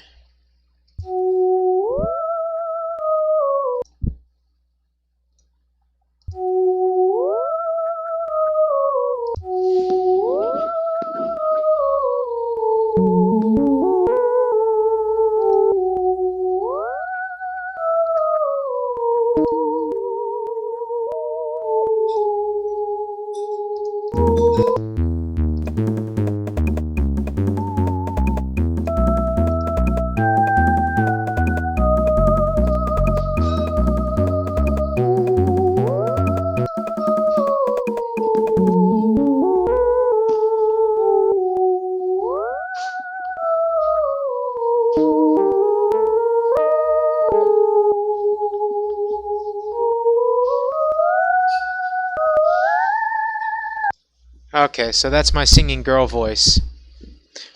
It is a little ghostly. Yeah, but with Star Trek, with something in outer space, you know, it would kind of work because even the original theme was rather ghostly if you think about it in a weird way. Um, let's see what else I have.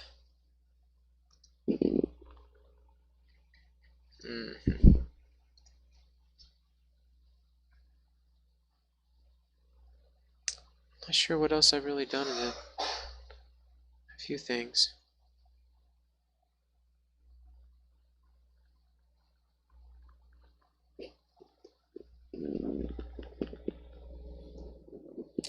Oh well.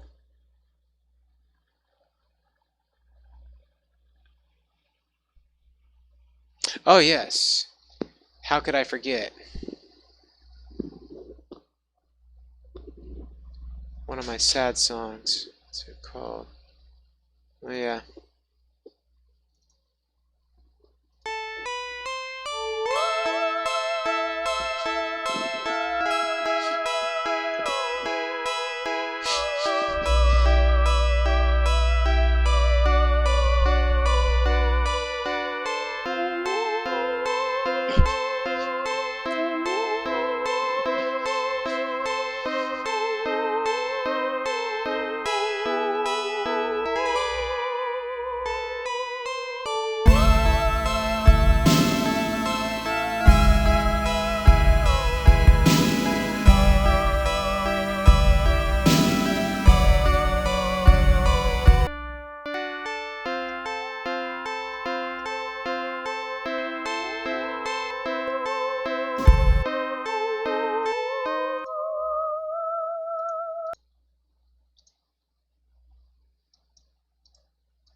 Okay.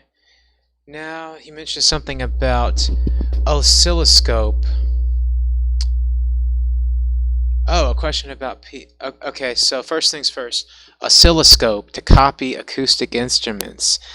Um, no, with FM sound, you cannot copy um, an oscilloscopic wave into the oscilloscope window in Deflemask. There's no compatibility. There's no correlation. Um, what you can do is that you can fine-tune your FM operators to closely match a sound that you hear with your ears as close as possible.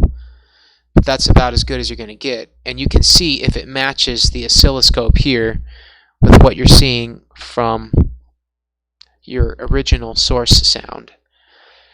But other than that, there's no real way to copy a sound like that except to just tweak it by ear, if that makes any sense. And you have a question about, okay, PCM. What's your question about PCM? What you need to know?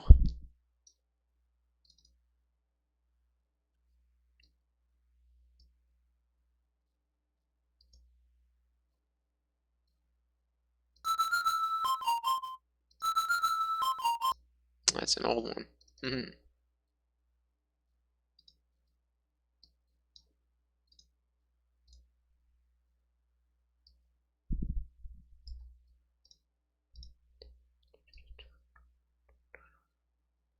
All right. You can play any sample on PCM channel. What is the limit, if any? Well, one of the limits is that you can only play one PCM sample at a time. Whoops, cat fell down. Well, yeah, you can take a drum sample from anywhere, but what I recommend is that you kind of pre-process the sound, okay? So, let's see here. So let's say I want to go to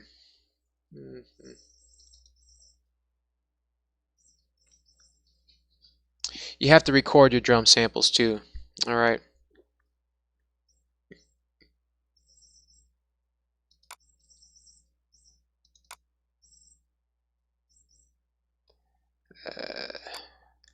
So let me go to my digital audio workstation that I've been using since 2002,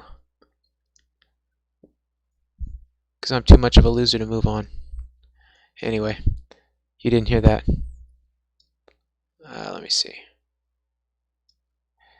Oh, Tito showed me that the quality of PCM on Genesis can be very close to CD quality. That's true. I remember Tito. But tell him I said hi. I'll have to say hi to that guy sometime. Yep. And I'll show him how to use Wavesaur, because Wavesaur is very simple to use. But yeah, you know what? I have a whole bunch of drum samples from old 80s drum kits, So why don't I just show you here in this track here, okay? So let's go to samples here. So let's say I want to load a new sample for a Sega Genesis song.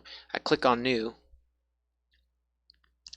So I have a whole bunch of 80s drums, like all kinds of goodies from the 80s, like Akai and stuff like that. And what else do I have?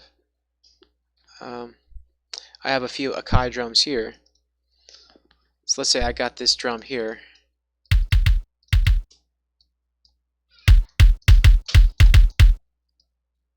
Okay, well.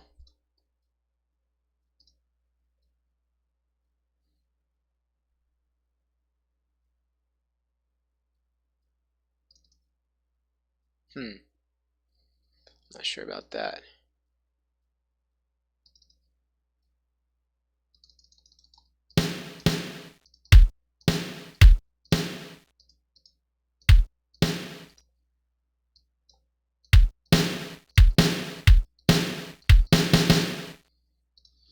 Okay, so yeah.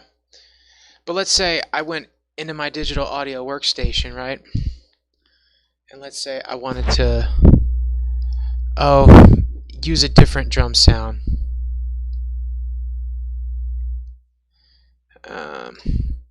Let's say I wanted to use these mini drum sounds, and they're more like professional quality, right? Sorta, kinda, but not quite.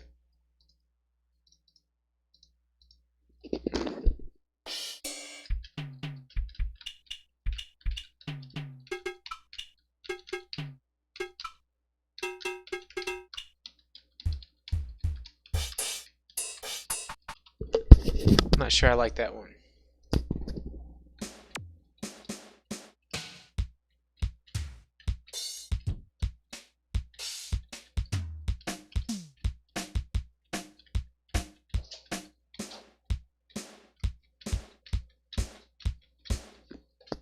Okay. This is a bit quiet too, by the way.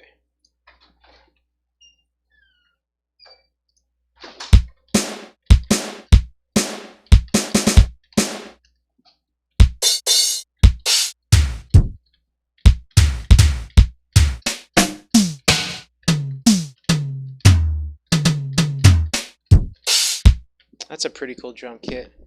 Let's say I want to record that sound. So you don't have to really know this for this program. This is just something that I like to use sometimes. So what I can do is that I'll just record it, and you'll see, and I'll show you what happens. So save as.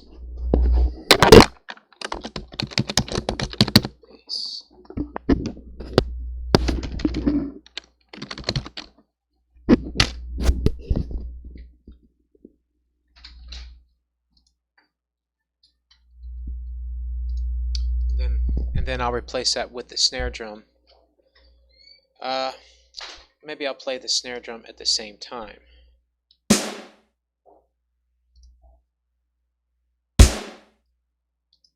Yeah, I like that.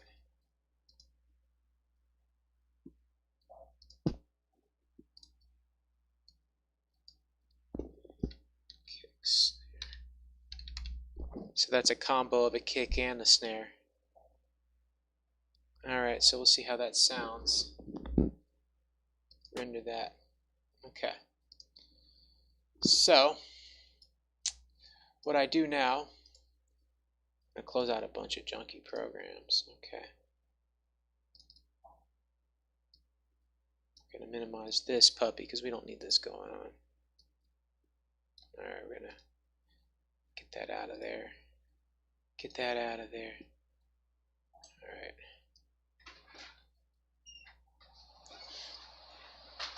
Oh, the drum? Yeah, of course. Yeah, it fits with... Yeah, it can fit with... Wow, a lot of guys have been talking here. Hold on. Max sample rate supported by Genesis is around 26 kilohertz. Actually, I've been able to play 32 kilohertz samples right off of the Sega, if I'm not mistaken. But if you do it too much, it'll start to choke. So you don't really want to do 32 kilohertz. You know, essentially you really want to do 22 kilohertz or less within Deflemask if you want a good hardware rendering. Yeah, and I'm going to show you that, how to manage PCM and Deflemask, starting from a modern quality sample. And that's what I'm doing right now. So I'm starting from a modern quality sample. So I just recorded it from a modern digital audio workstation. And next up we're gonna, okay, so these are the files right here, alright? I'm gonna take all these.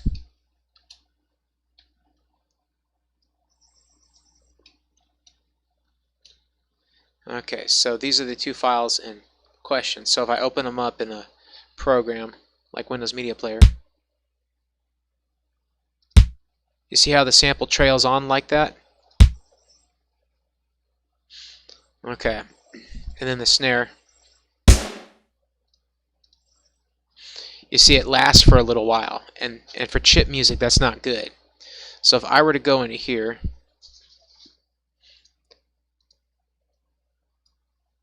so I'm going to back out all these, and what I'm going to do is I'm going to go to those files on my desktop. Okay, that buzz kick file that I made. So I want you to notice it's 328 kilobytes of data. So I'm going to tell you right now, 328 kilobytes is more data storage than most Sega Genesis games in their entirety. So to have a single kick drum eat up that much data is not practical. But I'm going to show you how to solve this problem.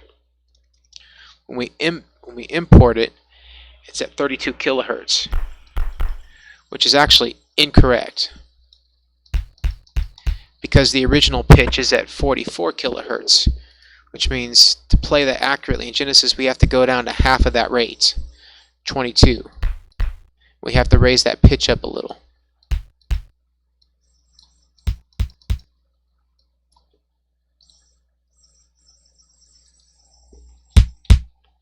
Yeah, so pitch 2 is the original pitch. Right? Wrong? I gotta go to the...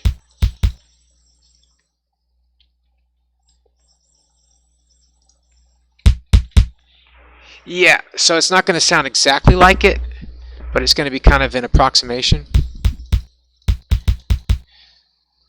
So it's just a difference in volume, basically. Alright, so that's what we're playing in the Sega Genesis. And, okay, but I'm going to tell you the problem is that it's going to eat up a lot of data, okay? And why is that a bad thing? Well, if you're just making music, well, maybe it doesn't really matter, right?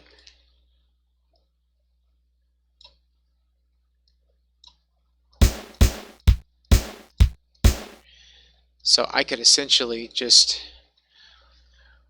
when you want to make a sample channel, it's always an FM channel 6 on the Sega Genesis, and C is your first sample. The next sample would be activated by C sharp, and so forth. You always start with 1701 command. That activates your sample channel.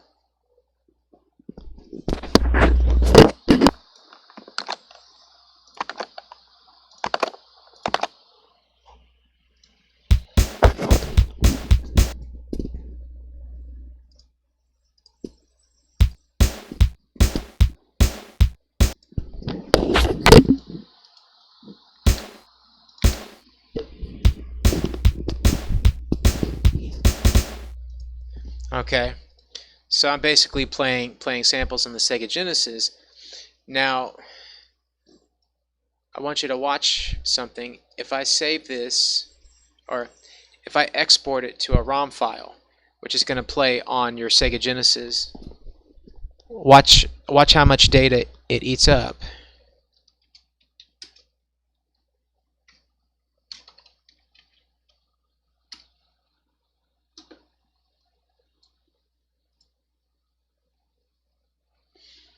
Alright, you see that?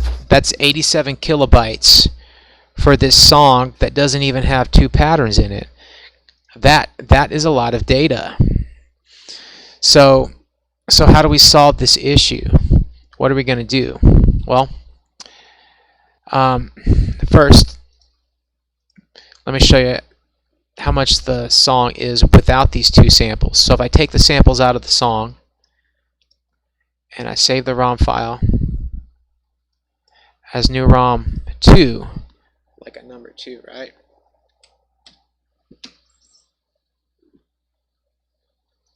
Now how much data does it store now? Only 5 kilobytes. So that's 5 kilobytes compared to 87 kilobytes. My goodness. And we have instruments and notes in here, and it's only 5 kilobytes. But the samples eat up the data. So we got to understand that. So what we're going to do, okay. So what we're going to do is I'm going to go to a little program that I like to call Wavesaur. And I like to call it Wavesaur because it actually is called Wavesaur. But I'll show you how that looks. Okay. So we're going to edit and clip our samples here. So let's take this kick sample, okay? Look at all that wasted space. My goodness. See how that little thing plays out? So all that silence, it's just this one sample, and it's massive. So what we want to do, okay, let's see how it sounds like this. Oops.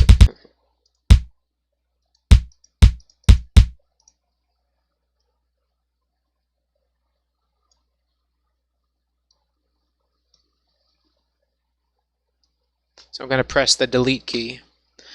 There you go.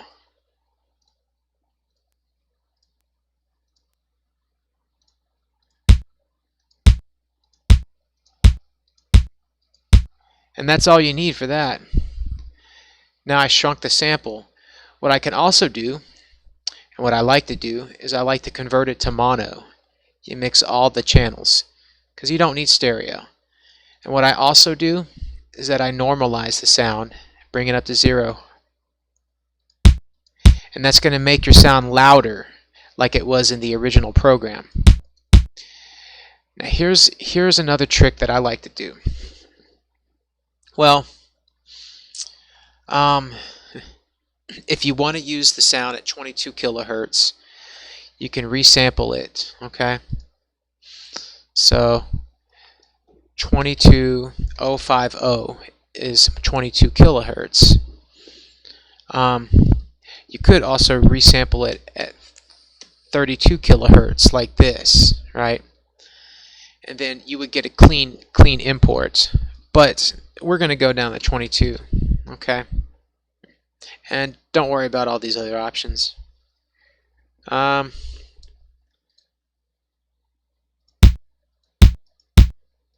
Okay, because when we import it into Deflemask, okay, you can click Save.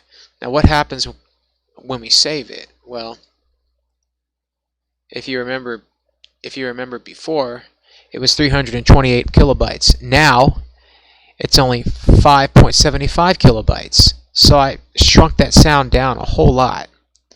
Okay? And I'm going to do the same thing with this.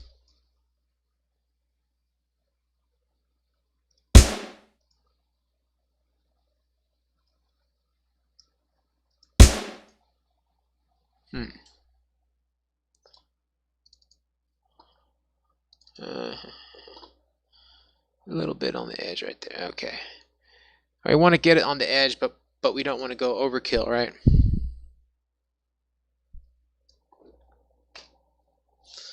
And what we're going to do, remember we're going to convert this to mono, mix all the channels, process, normalize 0 decibels.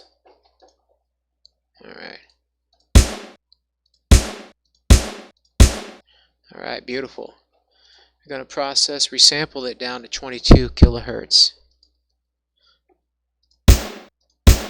Okay. Now, it's going to be a... Really?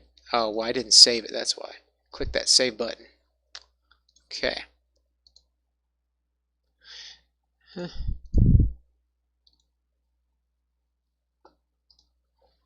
It's really smaller. So yeah, I got it down to about 17 kilobytes. In Deflemask, it's going to convert it to 8-bit, so it'll actually cut that in half, is what it'll do. Now, once I re-import the samples, I can re-import them as 22 kilohertz without changing the pitch. And I can increase the amplitude. And it's louder than it was before. It's smaller and it's louder. And it's just sounds better.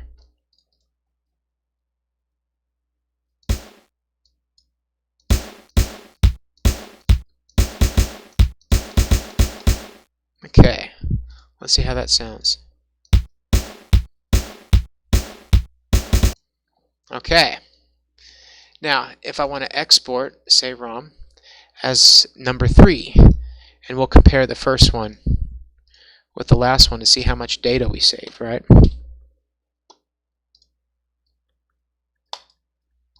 How much? We're down to 17 kilobytes compared to 87 kilobytes. So we just shaved off almost 60 kilobytes of data by trimming the samples down and adjusting them appropriately. And what we could also do, another trick, we can lower the quality within the program down to 11 kilohertz, and we raise the pitch up about 1 point, I think. And we still have about the same pitch and the same loudness, but it's a little lower quality.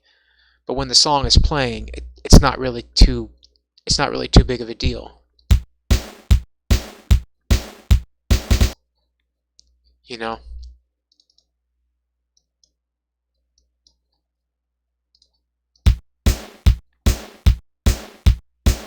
It just depends on what you like better, but let's say we were to do that and lower the quality.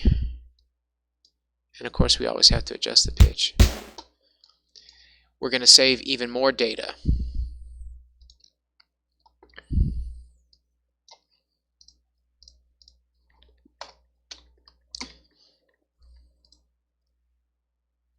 So now it's down to 11 kilobytes. Well, you know, and now if we filled in all the instruments and stuff in the song, if we made a full song, we could probably get it up to 20 kilobytes or maybe even less. And that would be really good. That would fit on a game just fine.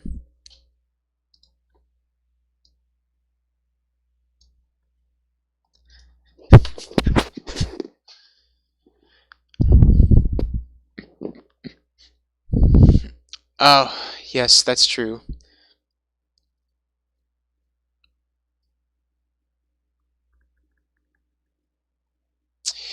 Yeah, you could do multi-sampling through the sample channel with special programming, but it was very hard on the CPU.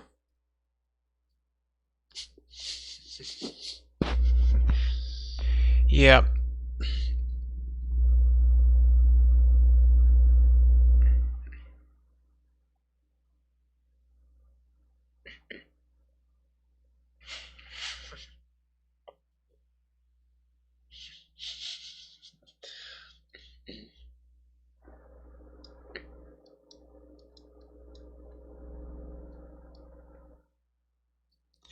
Yep, Audacity or Wavesaur. But I use Wavesaur because it's really easy and portable. And I think for general purpose chiptune music, it's perfect the way it is.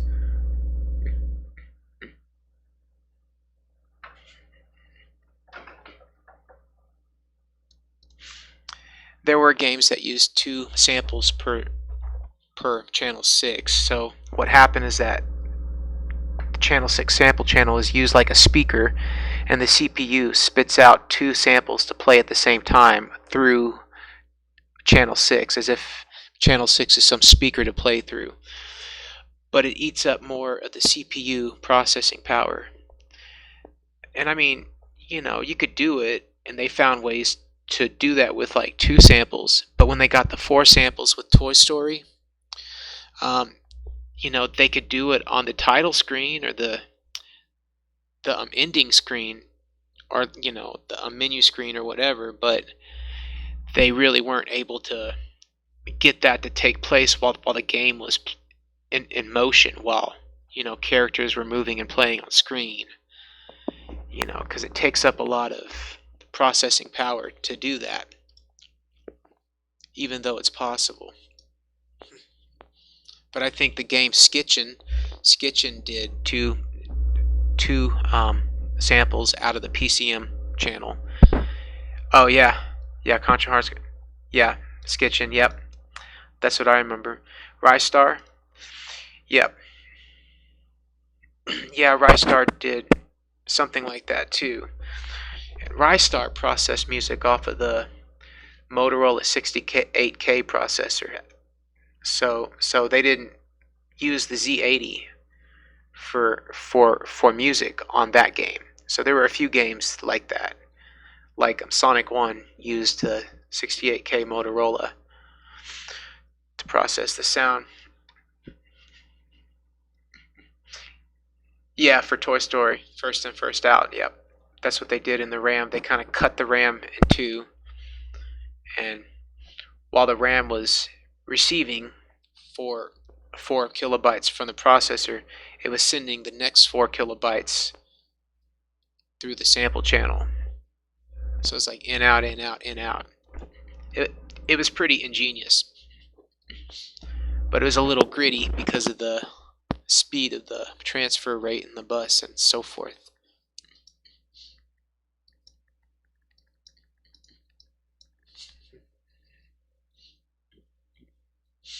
Another technique they use in games like Rystar and Sonic 3 and Knuckles is that they'll take two samples and they'll combine them into a single sample, and then they'll stick that single sample, so like it'll be like a bass drum and a hi-hat sound, so they'll lump it into a single sample and then just play that off of the DAC channel, and so that's a way you can kind of cheat. You can get multi-sampling by pre-rendering it. Launch Base Zone, Carnival Night Zone, a lot of those zones. So yeah, if you really want to do multi-sampling, you can just like multi-sample yourself.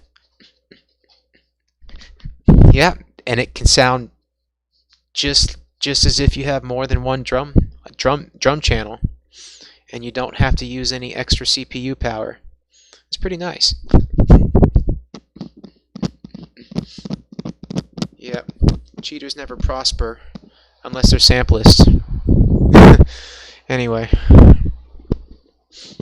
so does that make sense?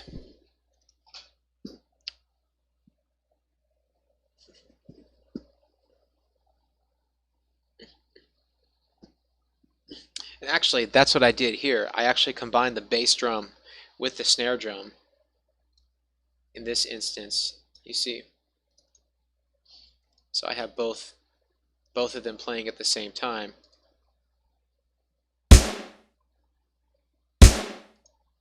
You see, but if I took this one away, you see, it sounds kind of weak and wimpy, which is why I added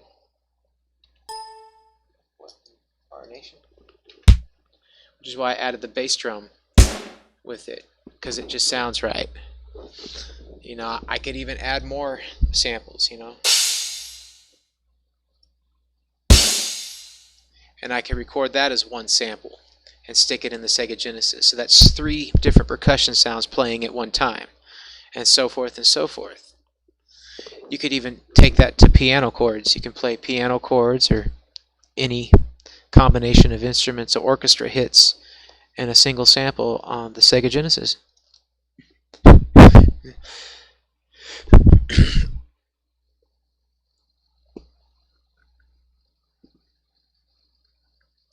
Okay. All right, well, that was fun. Looks like you learned a lot, huh?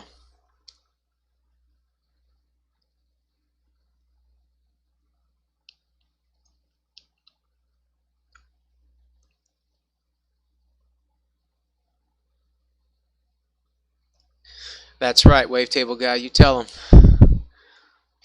Yep. Well, I'm glad. And I hope you learned a lot, and I hope that you kind of build on that and make your own style and make your own music, you know. Show us something good. And of course, if you need any more help, you can always ask. But yeah, from this point forward, it's just a matter of going back in your own personal time and just playing around with things until you get the sounds that you're looking for. Nope, this video's trash. It's gone. I'm just kidding. I'll save it on my roster, and you can always go back to it. Matter of fact, once I stop this live stream, I'll just paste the link to the FM portion of the Deflemask Discord server. That's true. Yep. Alright. Anybody else have any more requests or questions or anything else going on?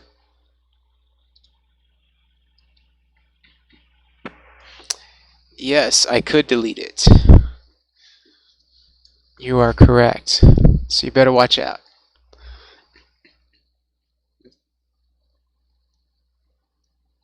What did I do on this one? Oh yeah, this is the...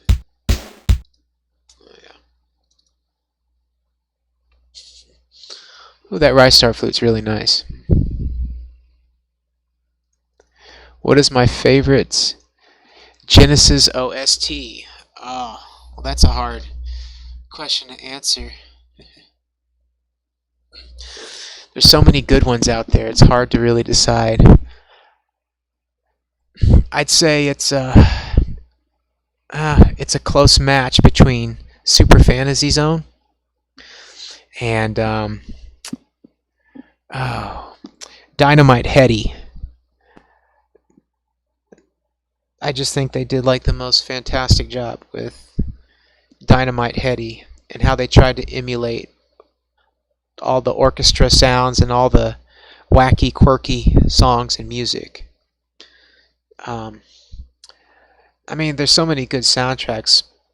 Obviously, I like the, you know, well, Super Fantasy Zone was just, I don't know, there was something magical about it, and it really inspired a lot of my music making. A lot of the lead instruments, they flat out used the PSG channel.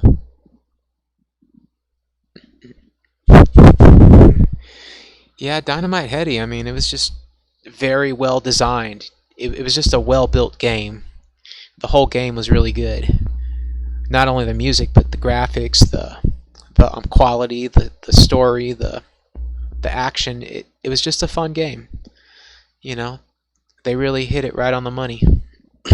Yeah, Super Fantasy Zone.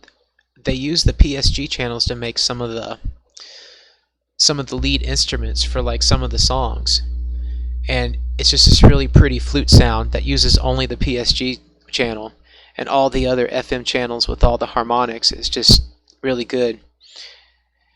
Comic Zone was a very good example of what you could really do with the Gems sound driver. I don't remember Pulse Man too much. I know I played that game back in the 90s, but I just don't remember the soundtrack very well. Yeah.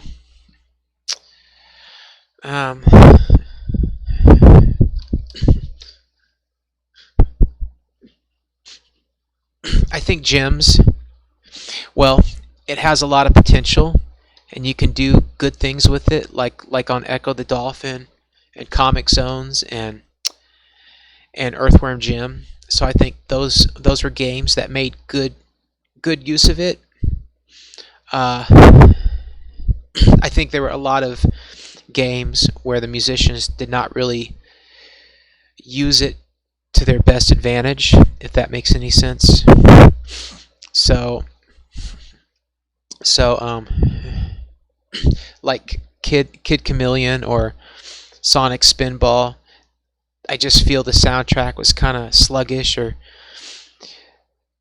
well, yeah. As far as I know, I think both Echo 1 and 2 used gems, and I think he did a good job with it. I mean, whoever designed the music just really with the ambient notes and stuff, he just really had he was very artistic. I view him as a true, artist in that sense.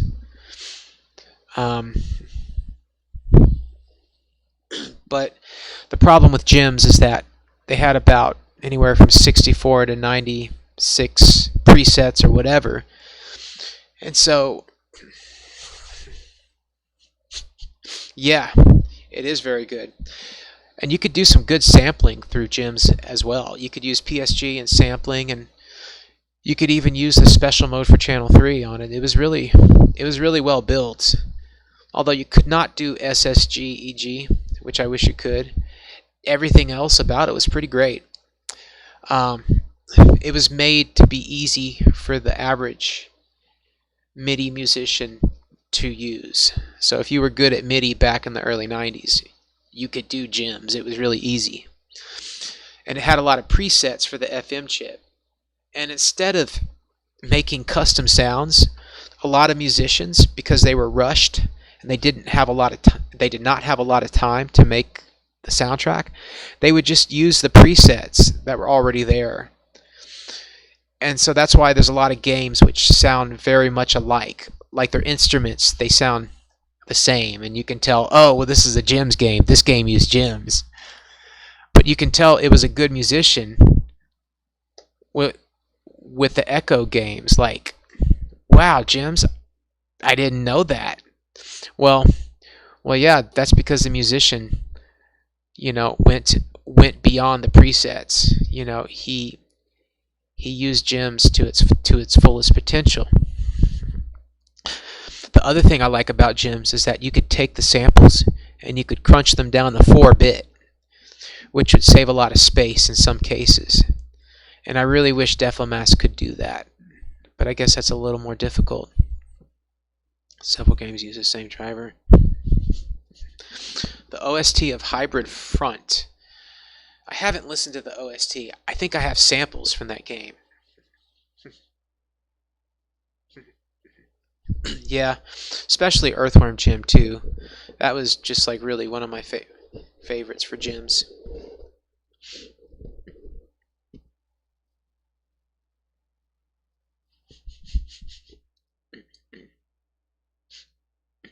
Yeah. Well, I mean, with the Genesis or any FM sound, it really depends on how much effort you put into it.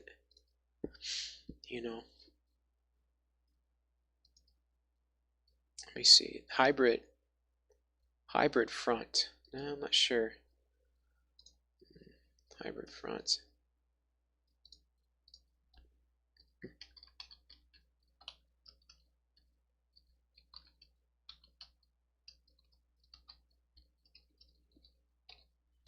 Let's check this out. It looks like a cyberpunk kind of game. Oh, buddy. Great, we have advertisements. Just what I don't need. Welcome to League of Legends. Hey. Oh, that's me.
It's certainly a very interesting soundtrack. Very kind of,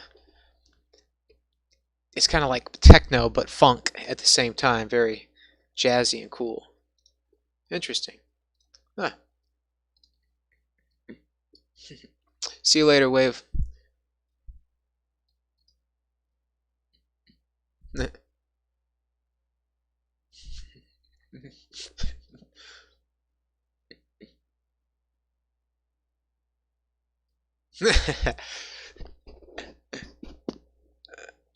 Actually, remember.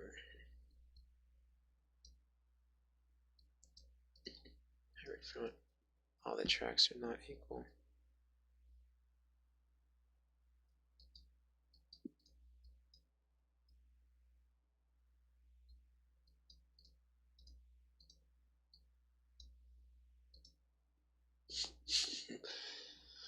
Ooh.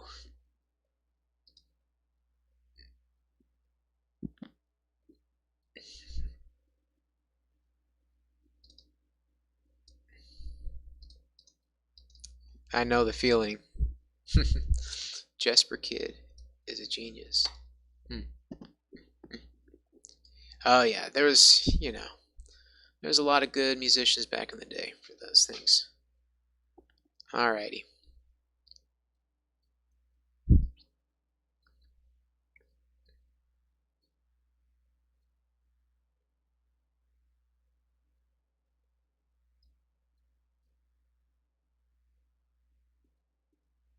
Subterranea. Okay.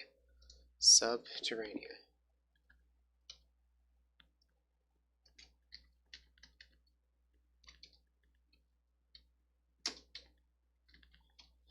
Let's see what that sounds like. Is that any good? Ooh, this guy does good OSTs right off of the Genesis.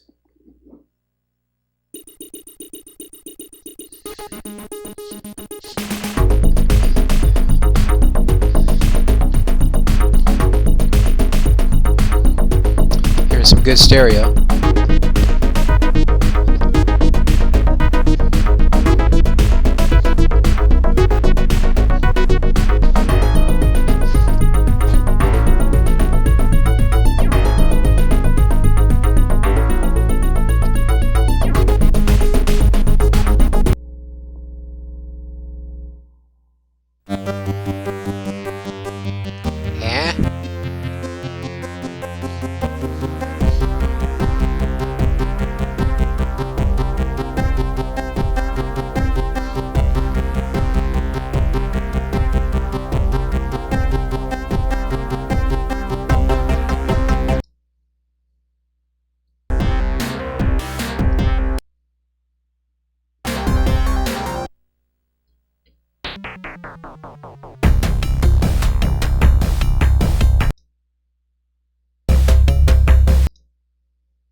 Oh gosh, guys, you checking this out?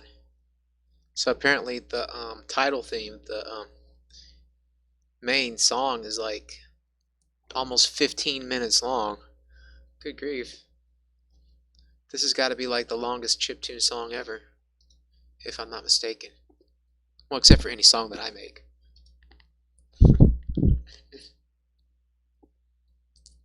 Oh yeah, well, that's okay.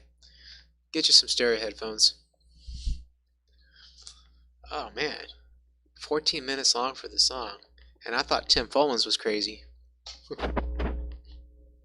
He is, but in a different kind of way.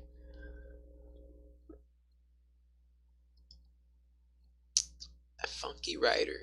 How does that sound?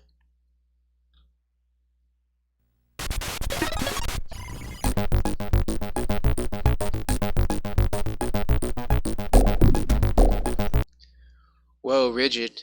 You're really missing out on the stereo. This is crazy. Whoa.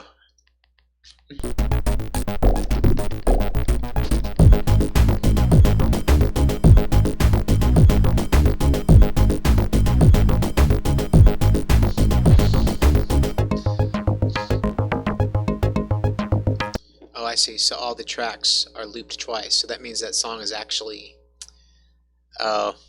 maybe about 7 minutes long. So it's not really as long as I thought. That's still long. I don't think I've made a 7-minute long chiptune song yet. I'm gonna have to get busy.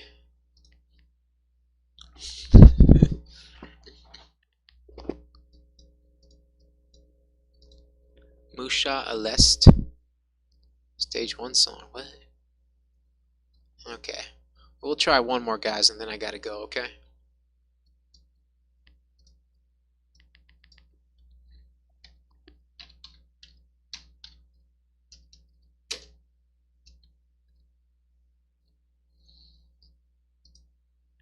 Ooh. There we go.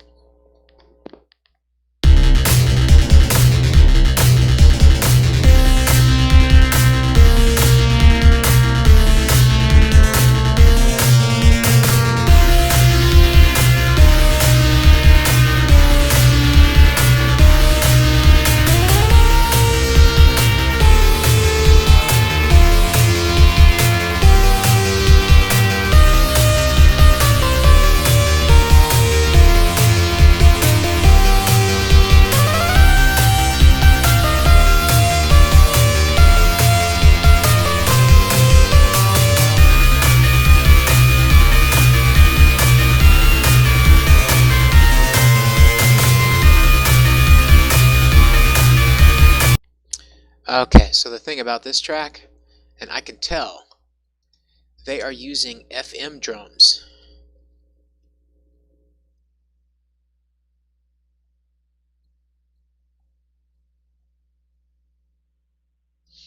Yeah, so I did not hear any sampling. So they didn't use any samples on that track. It was all FM, so I can tell. But it's pretty good though. They did a really good job, especially with the kind of quick tape delay effect that they had. They might have used SSGEG, but I'm not sure. I'd have to examine the instruments sometimes. Subterranea, stage 1. Okay, we'll see what the stage 1 song was.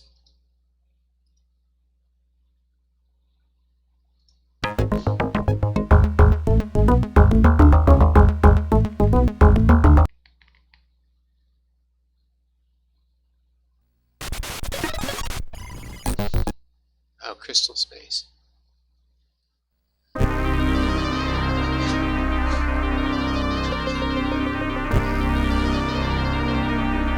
Is this it?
I think the drums were all FM, if I'm not mistaken. Really good though. Yeah. Yeah, you can get kind of a chorusy snare drum sound if you use like about 2 channels for an FM drum. But generally, oh yeah, he did a very good job. I will say he had me fooled on a few of those things. So, but yeah, the snare and bass drum, I could tell they were FM, but I could tell they were so close to sounding real. It was like surreal. You know, it was interesting. Yeah. All right, guys. Well, I got to wrap things up. I got things to do. Oh gosh, I went a long time on this live stream. 3 hours or so? That's crazy.